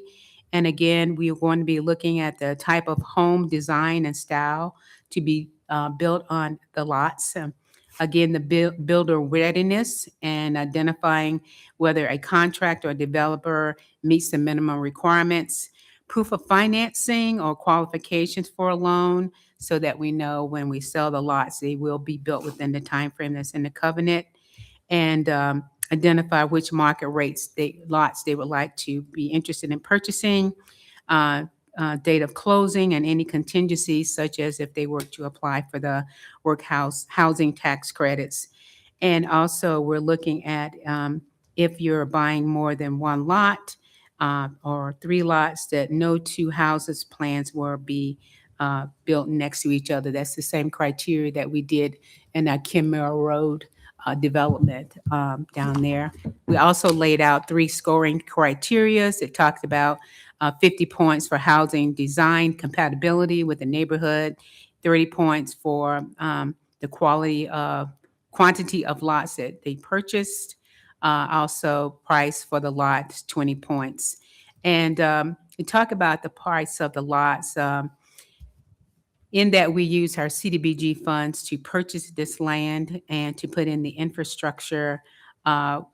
We did have the lots appraised early on, and the appraisal value of the lots range from anywhere from $61,000 to $75,500, depending on the size of the lot, and they do vary in this north side of the subdivision. So as the proposal create these lots, we came up with including a minimum sales price, and we used the basis of buying the land, which we spent just over $550,000, and then the cost of the Trip Street extension, the subdivision related improvements. We estimated that 65% of those expenditures, which is just over $1 million, would benefit the creation of the 26 lots, and 35% of the creation of the Lot 27, which is the Townhome Creek sites, would be subtracted out, including the park and other neighborhood improvements. And so looking at all of these costs, we averaged it out approximate of $53,000 per lot based on all of the costs that we put in using our CDBG funds. And so again, it kind of ranges based on the size of the lot. So we're recommending establishing a minimum price of $50,000, which are higher costs for larger lots. And the RFP would include the price of the lots based on the size that you see on the map on the screen. Again, we looked at the appraisals and the HUD guidelines when we're hoping that we can justify that utilizing our investment and coming up with this minimum price would work for HUD's approval for that in the future when we get ready to get at that point where we're dealing with them as we sell these lots. And so that's kind of a overview of what the RFP would look like. I do have a correction on the RFP. The date of the pre-proposal meeting is actually Tuesday, March 10th, and not Tuesday, March 11th. I'm going to make that correction as we continue to develop this proposal. And with your feedback or any other comments that you would like, if you would like to increase the price of the lot size or anything, we would make those adjustments before we would go out for proposals based on the timeline that we've laid out. Just want to double check if lot 21 and 22 are included, since they're highlighted on the diagram, but they're not in the text of that available lots. Just at that 21 and 22, the narrative. Oh, yeah. Oh, yes. Mistake. They would be We need included. to Sorry about correct that. That's all. We'll correct that on the actual RFP. Thank you. So it says the interested buyer may select and submit proposal to purchase 1 to 6 of the following available lots. Is the intent only to sell 6, or is the intent to sell all of them? And someone who wants to buy multiple lots is limited to no more than 6. No, the intent at this time is to only sell 6 lots because of the program income that we would get in from the sale of 6 lots. If we were to do all 12, it would be too much program income for us to meet our timeliness test for next May. So that's where we're starting with 6, and they can choose any of those 6, and they can choose up to 4, or depending on what they offer. 6. Yeah, the 6 would be the most. One party could purchase 6. I just, when I was reading through, I was a little confused. I didn't know if, so the intent is no more than 6 will be sold at this time. Correct. Yes. But they can choose from any of the lots that are Understood. Yeah. available. Yeah. Yes. Anything that's highlighted, Yes. they're available to purchase them. Yeah. Yes. So they have a choice of the ones that are available, up to 6. And is there some kind of a agreement that we have to have with the federal government that we're getting compensated What we- appropriately so we don't get ourselves in trouble that we undersold them, or is that already taken care of? Well, What we know is they must be sold at market value. Okay. There's no more guidance than that. So that's how come we try to set a minimum value to try to, again, recoup minimum investment. It's an arm's length transaction, whatever we do here. So we're hoping that the RFP process, creating an opportunity for someone to bid on the property, is viewed as that, rather than us have to sit back and wait for offers and then get appraisals. So Vanessa spent more time than she wants to count trying to get more specific answers, which she has not gotten from HUD. Okay, good. Other questions?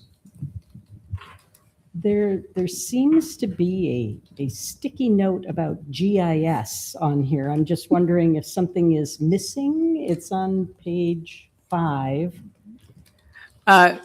you can ignore that. That was just, we were working, 3 of us was working on the document at the same time. And so some things didn't get taken out when we reviewed it. So Maybe we were missing no, essential GIS no, information. I saw that tonight. I'm like, okay. So, but we will correct that before we get the RFP out on the street. I have a question about the geothermal. So the requirements indicate all homes must be connected to and utilize the geothermal system. Has there been thought to making that optional? There's been a lot of challenges working with this geothermal in this subdivision. If a developer wanted to buy these but didn't want to necessarily tie in, is that something that is a sticking point that we would have to do that? Yeah, it's in the covenants, and the last time it was discussed by council, there was no motion to edit the covenants. So it's required unless council changes the covenants. And so we can change the covenants on this. Has this been vetted with any developers to see how these criteria would might fare with potential bidders? No, since we're making an RFP, we don't go out and discuss the preferences of people that may be But we interested in do that all the this. time. We have RFPs that we talk with potential bidders to get a sense of, are there criteria that on their face would be problematic so that we increase the chance of a successful RFP. So in this case, council policy by covenant was to do it. So staff did second guess that and go out and look for other direction regarding that issue. So if that was an interest, we would have to pause and do something else. And we had already sold 8 lots to Habitat with the geothermal requirement. And that did not go well. My understanding, and you can correct me if I'm wrong, the increase in price of this is going to be $10,000-$30,000. Am I correct on that? For tying the house into the geothermal, is that number correct? I would say that's not exactly correct. There's an additional cost for geothermal over other options. There is an extra cost of linking into the well that Ames Electric paid for to be sunk into the ground already. And then the equipment costs, I can't say what the comparable differences are between the electric furnace and the other elements of all that. So that might be the all-in cost, but is it the differential? I don't know that. Well, Habitat told us that there were substantial increases in these costs. And so I'm excited. And first of all, congratulations. We've been waiting a long time for this, and it's very exciting that we're here doing this. But this may be, as we do this RFP, we may learn things that may cause us to revisit the decision on the restrictive covenants, because we can go back and retool this and amend the covenants. This is like up to our 3rd amendment right now. We can make it optional. We've got the wells, and if people feel like that's a priority for them, they could always do that. But to require it, I worry about that. Thanks. Other questions? All right, we'll open up public comment. Does anyone address council on this particular topic tonight?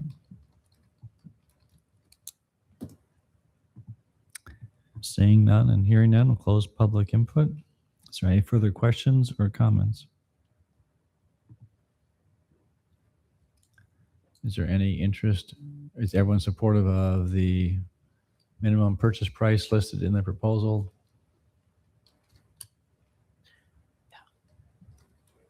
Hearing nothing. I would move. Go ahead. Yeah, I'll move alternative one. Second. Okay, and that's with the understanding that the minor adjustment we made on the Yes, that yes. were in time. Okay, Thank you. all right, roll call. Garten. Aye. Betcher. Aye. Junk. Aye. Corriere. Aye. Rollins. Aye. Beatty Hansen. Aye. Very good. And Kelly and Vanessa, I would just maybe just clarify, just read through it again with Yes. and just make sure that it's clear that no more than 6 lots will be sold, so people don't get thinking that, well, why didn't I, if someone comes and buys all 6 lots at a higher price, that why couldn't I buy a lot, essentially? Just making sure that they know going in. Yes, sir. Yep. Okay. Very good. We can do that. Thank you. We'll move on to item 27, waiver request for rural 2-lot minor subdivision.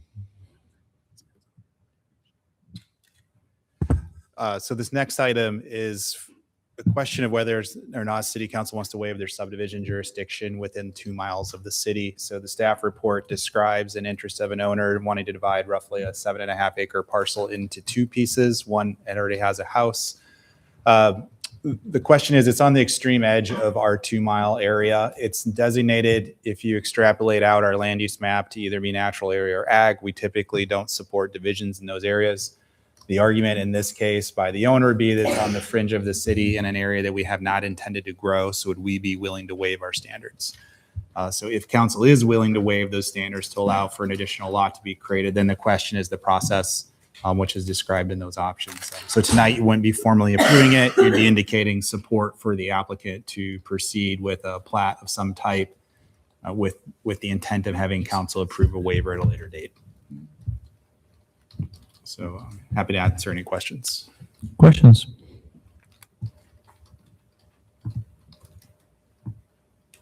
If there's no questions, entertain a motion, I'd move option 1. Second. which is to approve waiver of city review. Thank you. Those in favor of the motion, please say aye. Aye. Any opposed? Motion carried. Just to clarify, so that means that they will have to still apply for the waiver. The intent is that once they've applied, then we would officially waive the review so that they can just proceed to Story County. Okay.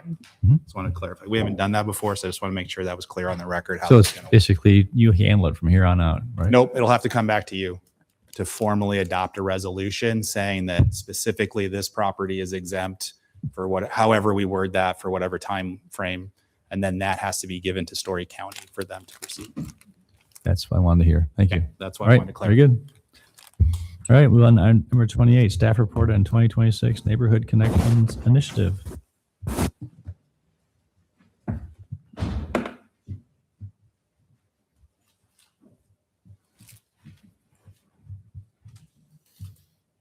City manager staff sits at the staff table. So Mayor and City Council, at your January goal setting session, you emphasized the importance of having strong communication and providing meaningful public engagement. And so to support that goal that you have, we are proposing a Neighborhood Connections initiative that's really focused around sharing relevant city information with residents, seeking public engagement on major projects happening at the time, and then also building social connections amongst neighbors. So we have 4 strategies that we've included in this initiative, and Cassandra will go over that with you. Good evening, everyone. So let's jump into strategy number 1. So staff reaching out to active neighborhood associations to ask them to participate in a survey so that we know how they are engaging, how the city can assist with any of the things that they are currently doing or wish to do, if we can follow up with any of the services that we are currently providing to our residents, whether it's free weatherization, utility rebates, or any other interests that they may have. Also, so that staff can update this contact information and in general be able to gather that input and feedback and use that for this neighborhood connection initiative. Strategy number 2 is reviving our neighborhood improvement grant, the program, in order to refresh it and update it. So the input from the survey results will be entered into how to make this program more accessible, more valuable. What are residents looking for in order to work together? Because that is one of the 2 main components of this neighborhood grant initiative, is for them to work together, collaborate, get to know them, get to know their neighbors and make those stronger connections. And then the second piece of the grant is also obviously the beautification of their neighborhood in some form. So after the program has been updated, strategy number 3 is the big events, the road trips. So the City of Ames has been sectioned off into 5 areas just to be able to focus in on specific audiences in a north, south, east, west, and central part. The location specifically of where the event will happen is yet to be determined, but the idea of strategy number 3 is that city staff will be mobile. So we are meeting people where they are at. We are engaging in the neighborhoods that they live in the communities that they are living day to day. The strategy highlights a few of the things. So each stop is going to have our mobile command trailer that will be available for people to tour, get inside, see what it looks like. It will also have city staff delivering items like donuts, coffee, water. Inside, we will also have an area designated so that 2 community members that haven't met can participate in our Up Close podcast so that we can continue building those connections in the neighborhoods. We will also have a specific survey so that our residents can provide input for current and upcoming projects that the city is working on. At these events, we will also have our neighborhood block party to promote so that people continue using it, and we will offer opportunities for them to learn more about what it is, and also if they want to sign up in that moment to reserve it. These events, these 5 events, will also be Council Connect opportunities to engage with our residents. One other activity that will happen on all 5 stops is having an interactive map so that in the north part of Ames, the community members within those boundaries can say, these are the assets that we believe make our neighborhood great, because we want to start where all the positives are and build from there so that everyone else can see and continue working towards, okay, how do we make something else better, or what else can we add from that? Also, city staff tabling will make sure that departments that have, again, the projects, other services, continue doing their outreach, have tables at each of these events as well. Display boards so that it can be another way to interact a little bit more indirectly, but that the residents can be informed on all of our services and programs, and have also some fun, engaging family activities. Strategy number 4 would be for staff to reach out to those groups that are already engaging in specific activities or common goals. So for staff to reach out to faith-based organizations, cultural associations, local agencies, whether they're nonprofit organizations, Rotary clubs, Kiwanis, those types, so that staff can meet with formal, informal leaders, the ones where they know the specific audience that they already serve, so that we can gain some momentum from how we can make sure that this big event is advertised appropriately so that we know that we are targeting all of the audiences and all of the neighborhoods where we will be located, and build those relationships, because we know that those formal and informal leaders in the community are trusted members already. So we're hoping that through them we can also make this a really big, successful event, and to be able to advertise a little bit easier. So in conclusion, staff is looking for the 2026 neighborhood connections to really meet people where they are, to be mobile, to be more accessible, to be able to do a road trip and physically, visit the different areas of Ames, and assist staff and members to make new connections and continue building those relationships, to revamp the grant program because it has so much potential. It can really do a lot of good, and overall continue to increase the quality of our residents. Any questions? Thank you, Cassandra. Thank you. Questions? I just had one, and it's about the city's website. So I'm trying to find on our website any information about current neighborhood associations, and I can't.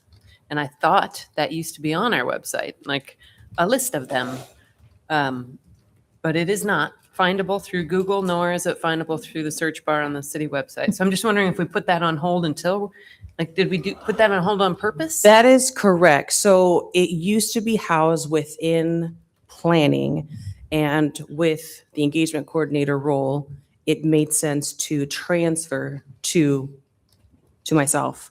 However, we are in the process of who is our audience for neighborhood associations, and in general, our residents. How are we updating? What do we need to update? So in order for that to be completely revamped and refreshed, yes, there is a pause on not having that be active on the website, because we don't know exactly what it will look like. However, we have been fielding emails and phone calls from residents who are interested in the grant right now, even though it's not active on the website. And we have been able to give them information and supply them with a current application.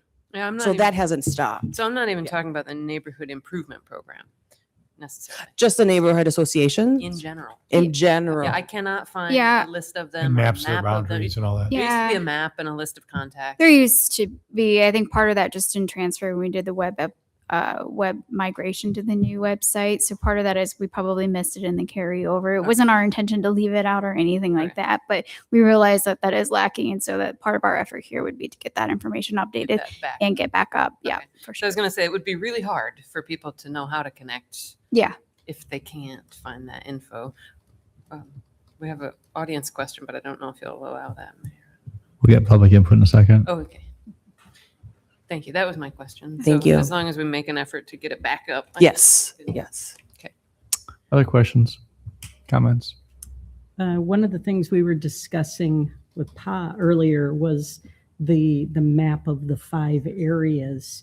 And I don't know whether you're going to stick with these boundaries or not. They don't seem as intuitive given the way people typically interact. Like mostly things like the Scan neighborhood and Oak to Riverside are divided by Iowa State University. So how do you find that common neighborhood space? And I think we were talking about the fact that the students, many of the students who live in that red zone are gone between May and September. And so the timing might not be optimal to get the best input for, well, get the best mix of permanent residents and the renters who populate those neighborhoods typically. Great point. I think specifically for the students, that could be a fairly easy fix. When thinking of the student population, that the central area could be done end of August or September to make sure that we're including the majority of the students. As far as how the decision was made to make those 5 areas, part of it is arbitrary, part of it was east of Grand, west of it, same for Duff, where are elementary schools, and kind of zoning it that way. Is it the best? If you have other recommendations, I am all ears. So if there's any boundaries that you think could be moved, please let me know and I will make sure to. Yeah, I think the point there was really just to pick 5 different locations throughout the city so that they're all in the northwest corner or southeast corner or whatever, to really try to spread it out throughout the city. Well, I So know that that- we knew we were making the concerted effort of doing multiple events instead of one in a centralized location instead of rotating. Sorry, Mayor. Oh, so you like in the red zone. You got Old Town, you got Oak to Riverside, which I think council and I have been invited to, annual events. It would seem to be a little inconvenient if they had to go to Iowa State University Central Campus. But you're saying you'd have potentially multiple events within each zone, or just one? No, event? sorry, I meant the multiple events as in the 5, which is why the City of Ames was divided in 5. And then from there, with the partnerships and the collaborations of the community, formal and informal leaders, and the groups to figure out the majority within that area, what the best location would be. I would just offer that I think there's 3 really viable neighbor associations right now. It's Clear Creek, Old Ames Middle School. You got Oak to Riverside, and you got Old Town. It would seem to be respecting those current. Hey, the you know- Roosevelt. What's that? I said the Roosevelt. Oh, I'm sorry. Yeah, They're there's pretty- more. Yeah, there's Old Edward. I think that okay. There. All right. So there's multiple ones that. we are- wanted to start with 5 and spread them out through the city, and then if it's successful, repeat it again in future years. So it's not like these would be kind of the only events. If we find that they're really popular, we would bring it back and continue Right, doing them. yes. So. I know there's only so much staff time, and Right. I really appreciate what you. I mean, doing. ideally, we could do this in every single neighborhood. Yeah. So.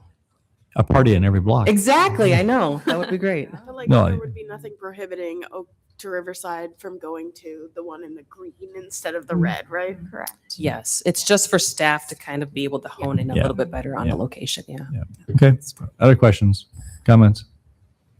All right. Open public input. We had a hand raised, so you're welcome to come to the podium. And we do that so people who are watching on TV and for the recording, can hear your question.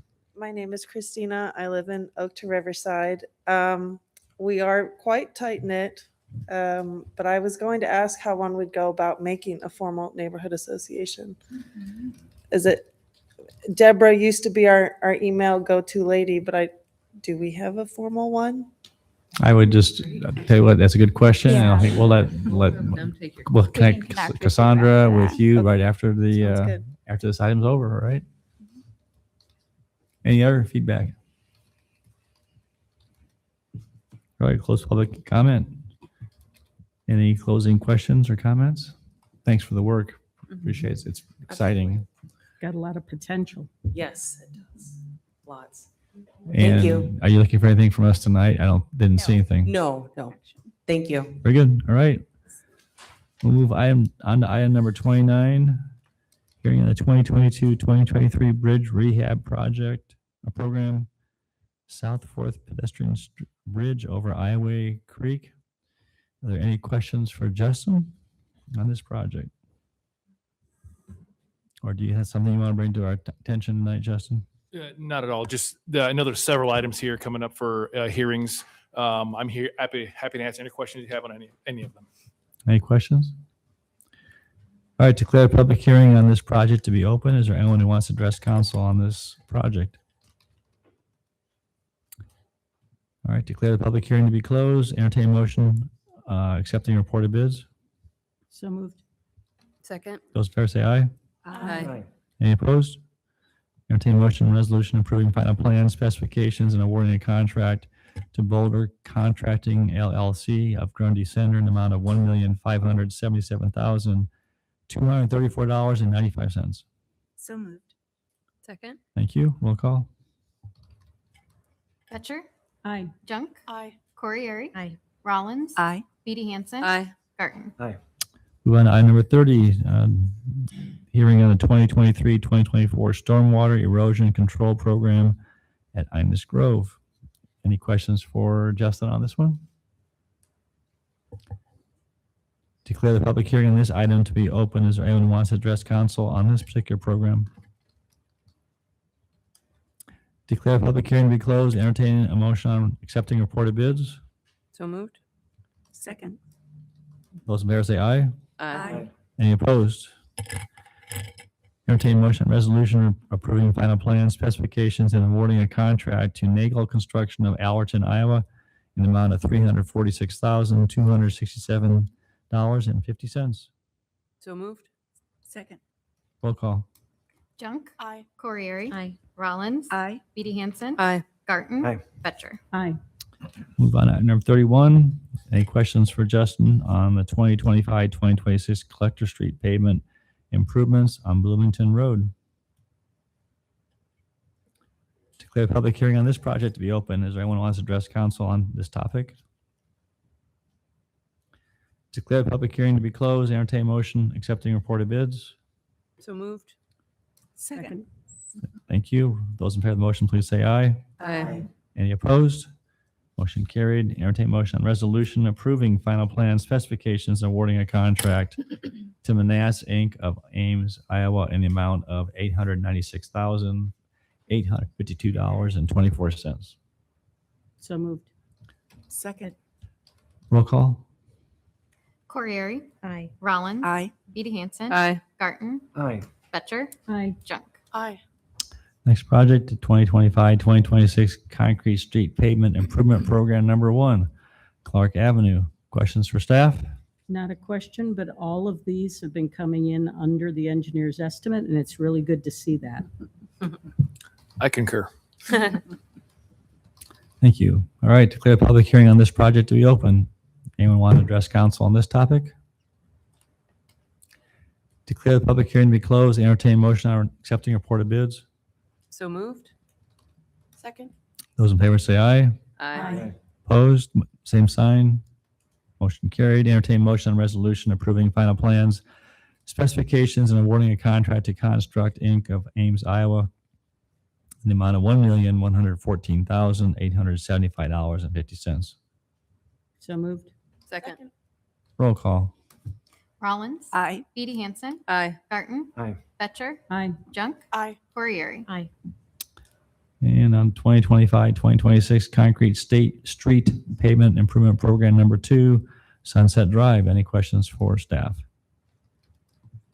Declare public hearing on this item to be open. Is there anyone who wants to address council? Seeing and hearing none, declare public hearing to be closed. Entertain motion accepting reported bids. So moved. Second. Those in favor say aye. Aye. Any opposed? Entertain motion on resolution approving final plan specifications and awarding a contract to Construct Inc. of Ames, Iowa in the amount of $1,295,903.20. So moved. Second. Roll call. Beatty Hansen, Aye. Garten, Aye. Betcher, Aye. Junk, Aye. Corriere, Aye. Rollins. Aye. All right, moving on to item number 34. Any questions on the 2025-2026 Concrete Street Pavement Improvement Program number 3, Campus Avenue? Declare the public hearing on this item to be open. Is there anyone who wants to address council? Declare the public hearing to be closed. Entertain motion accepting reported bids. So moved. Second. Those in favor say aye. Aye. Opposed? Motion carried. Entertain motion on resolution approving final plan specifications and awarding a contract to Construct Incorporated of Ames, Iowa in the amount of $838,938. Move approval. Second. Roll call. Garten, Aye. Betcher, Aye. Junk, Aye. Corriere, Aye. Rollins, Aye. Beatty Hansen. Aye. We'll move on to item number 35. Any questions for staff or any comments from staff on the sanitary sewer rehab, East Lincoln Way and Nickel Trunk Line project? The only thing I'll say is on this project and the next one that you'll see is that we are requesting for a delay of awarding the contract because of the state revolving fund loan process that we go through. So that's the only difference on these. Thank you. Declare public hearing on this item to be open. Is there anyone who wants to address council? Declare the public hearing to be closed. Entertain motion accepting reported bids and directing staff to delay award of bid to follow SRF procedure. So moved. Second. Those in favor say aye. Aye. Any opposed? Motion carried. And item number 36, declare public hearing on sanitary sewer and manhole rehabilitation based on 11 project to be open. Is there anyone who wants to address council on this topic? Declare the public hearing to be closed. Entertain motion accepting reported bids and directing the staff to delay award of bid to follow SRF procedure. So moved. Second. Those in favor say aye. Aye. Any opposed? Motion carried. Moving on, item number 37, first reading of ordinance revising municipal code chapter 28 for water meter setting requirements. Any questions for staff on this? Is there anyone from the audience that wants to address council on this topic tonight?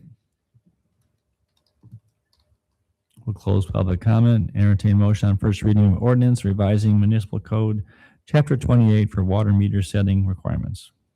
Move on first. Second. Thank you. Roll call. Betcher, Aye. Junk, Aye. Corriere, Aye. Rollins, Aye. Edie Hansen, Aye. Gartner. Aye.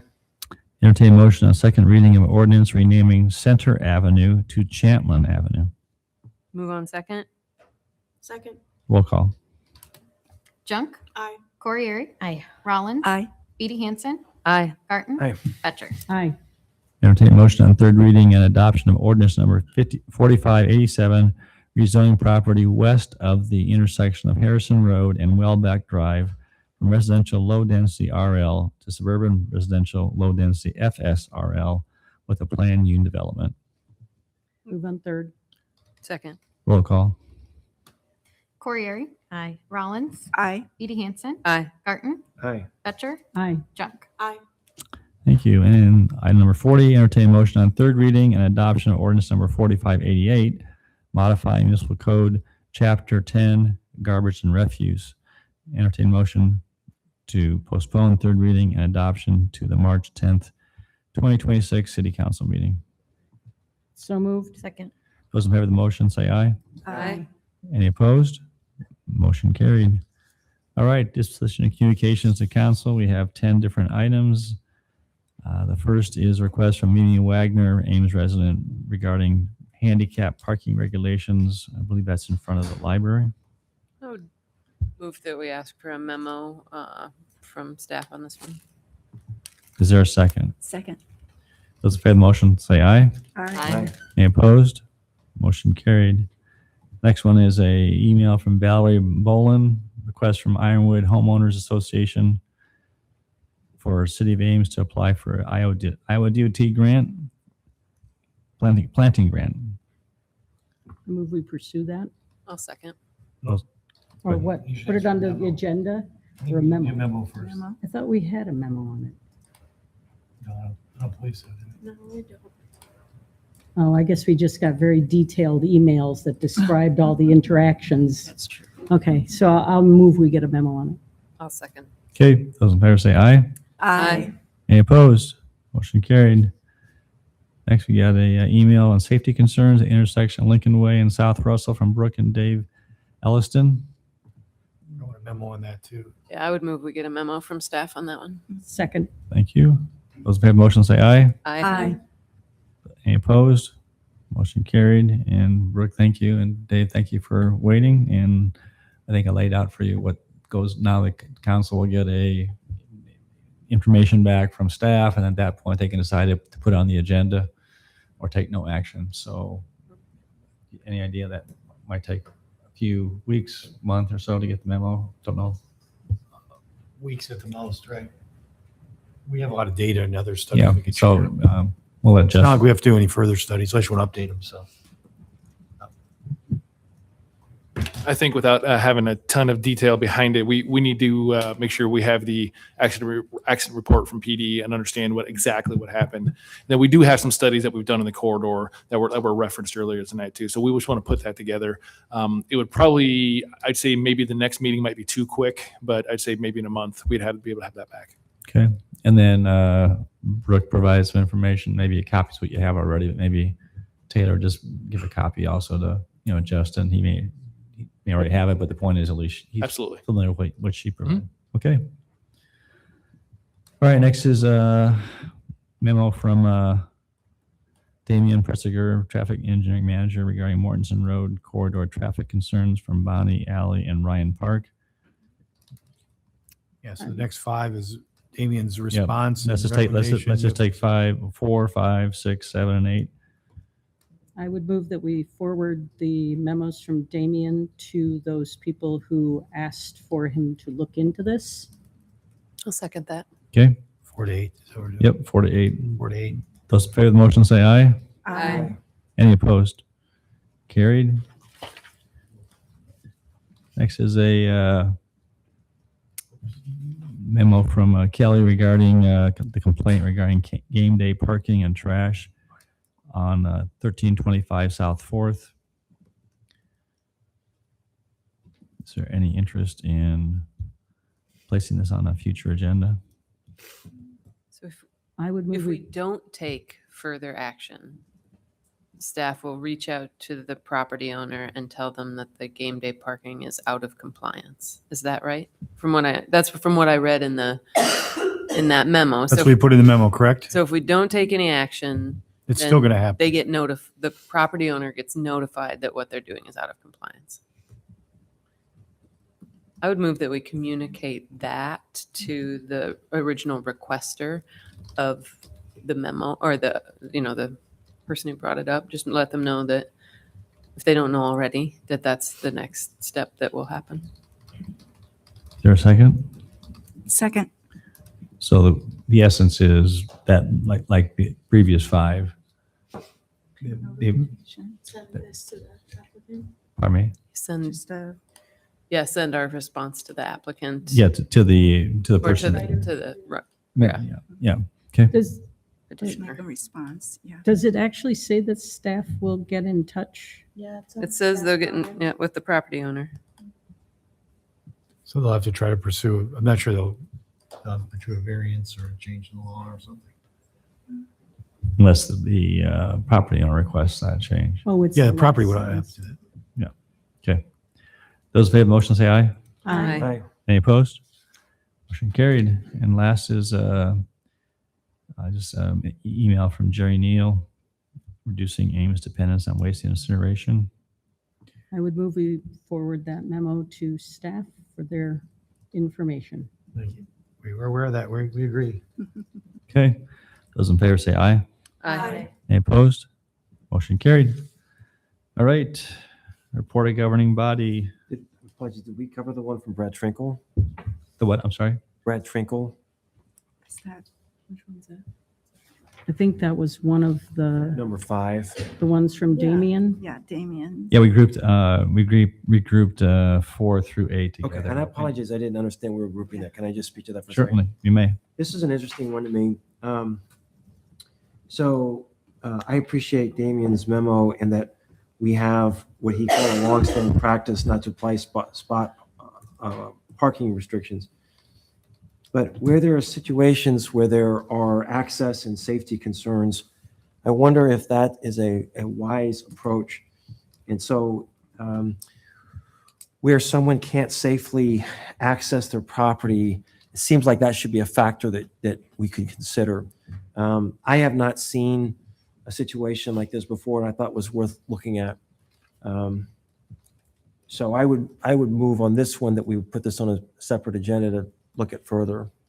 Okay, so we'd have to have a motion to reconsider, which you could make because you voted affirmative. Sure. And then we would undo it, and then Mark, Mark doesn't have very often coach you through this. Then they would go ahead and vote on that, and then we can go ahead and. It's my fault. I didn't realize these were That's all okay. lumped That's together. all right. That's all right. Yeah. I think this is like number 5. Is that It right? is. I think it'd be okay just to have a motion to reconsider number 5. Okay, thank you. So, and by doing this, I'm not sure how I would necessarily vote, but I think this is worth considering. I move we could reconsider number 5. Second. All right, those in favor of the motion, say aye. Aye. Any opposed? No. Carried. Oh, right, who? Nay, me. All right, thank you. And I move we put this on a future agenda. Is there a second? I'll second. Those in favor say aye. Aye. Opposed? Nay. Okay, Thanks. thanks. Sorry, we weren't very clear on that. All right, move on to reports of governing body. Discover Ames. Any reports tonight? We received reports, the normal reports on utilization of our hotels. Not a lot to report. I don't know if Gloria, you had anything else you wanted to add? Yeah, we got some, I feel like I've said this before, but maybe I haven't. We got reports on what kind of legislative action is occurring at the state that could conceivably have impacts for Ames. And one of those things is the school start date, which is buried in an education bill, and the desire to move that start date earlier could lose millions in revenue per day for each day that the school starts earlier. There is also a bill on entertainment districts, which would allow the open container district for festivals, et cetera, which we've already started implementing. Tourism improvement districts within or around the community for hotels to charge an additional fee for improvements or marketing within that district, which could be a means of opening up additional funding in these somewhat straitened funding times, and that would require a vote of the hoteliers. There's a look at tweaking the hotel motel tax description to limit what's defined as tourism expenses. I think we're already within the guidelines for what is being proposed, but who knows how that might change. And there is additional examination of the regional sports authority districts, which will likely appear in the governor's budget, which focuses on sporting events with a 2-to-1 match on RSED grants. And we have been very successful in the past getting those grants. So that's a positive, and that is likely to go into the budget. And I think that is it as far as Discover Ames. Thank you. A report from Ames Regional Economic Alliance. No, we have that meeting Friday. Right. Looking at the link and the project with the hotel and the event center. And an architecture firm has been employed, and there were images. But the thing I wrote down to make sure to say, because we have been talking about historic districts, that the architect said that our historic downtown is an asset, that in many cities that area has already been redone and you can't get it back. And so they are aware and are looking at ways to make those two facilities complementary. Mhm. That's it. We meet on Friday. No report from Story County Emergency Management Agency. How about transit? No meeting this month. All right, very good. Council comments. Em. I will see you guys tomorrow for the joint student government city council meeting. I'm looking forward to it. It will be my last one in this role. I'm graduating in May. So kind of bittersweet moment there. That agenda was in your inbox this morning. And then from what I'm hearing, there might be some additional things that might come up in the open discussion section, but I will send an email about that tonight before I go to bed. And yeah, I have the parking passes here with me right now if you want them now or when you get there tomorrow, whatever works. Okay. Bike this time, just so if anybody asks me how I got to the meeting. Biked. How did you get to me? That's right. Tim? Nothing tonight. Rylan? Two things for me. I want to really thank the people who came out and spoke tonight from the neighborhood near Lincoln Way and South Russell there, Oak to Riverside, I guess that neighborhood is called. So thank you very much for coming, and it's a tragic situation with Margaret.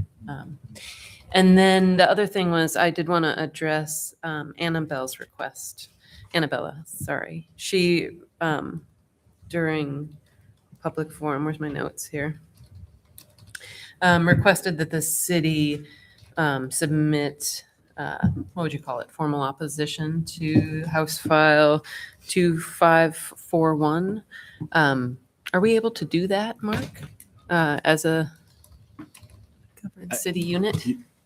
You could pass a resolution doing that. I know the, what I just saw on the news, I think it was Urbandale City Council just did something like that. Okay. I think it was Urbandale, maybe it was Johnston. Okay. So one of the metro But it's possible. cities, yeah. I would We're not a- formally register against We're not a it reg- once We you're don't allowed. Right, right. Right, but You know, in- they sent a letter. They sent a letter to their legislators that, you know, their local legislators. And Okay. so, but their council voted to do that. So we're not Right. a registered to be Right. lobbying So we can't now for officially capital. register in that way. Correct. I would move that we put a discussion about sending such a letter on a future agenda. Second. Okay. Let's pay the motion, say aye. Aye. Any opposed? Motion carried. Nothing tonight, thanks. Nothing for me. Rachel? Gloria? Nothing other than saying thank you to the Oak to Riverside neighbors who expressed concern. Yep. All right. Mark, does council have a justification for going into closed session? Yes, Mayor, you do. The council can go into closed session to discuss matters that are in litigation or where litigation is imminent under Iowa Code Section 21.51C. So that authorizes the council to do so. Thank you. Is there a motion to go into closed session? So moved. Second? All right. Roll call? Rollins. Aye. Feedy Hansen. Aye. Garten. Aye. Betcher. Aye. Junk. Aye. Corriere. Aye. All right. Thank you for coming.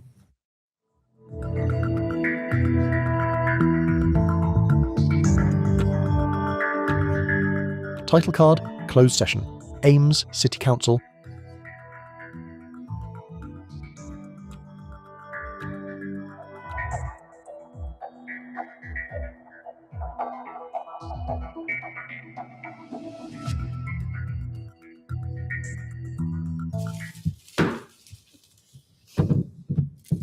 All right. Entertain a motion to adjourn regular.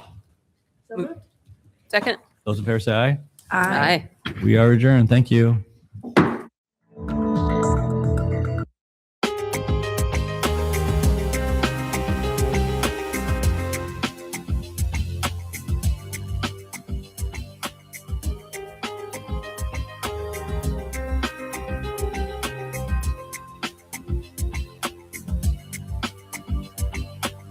Ames City Council. Meeting credits.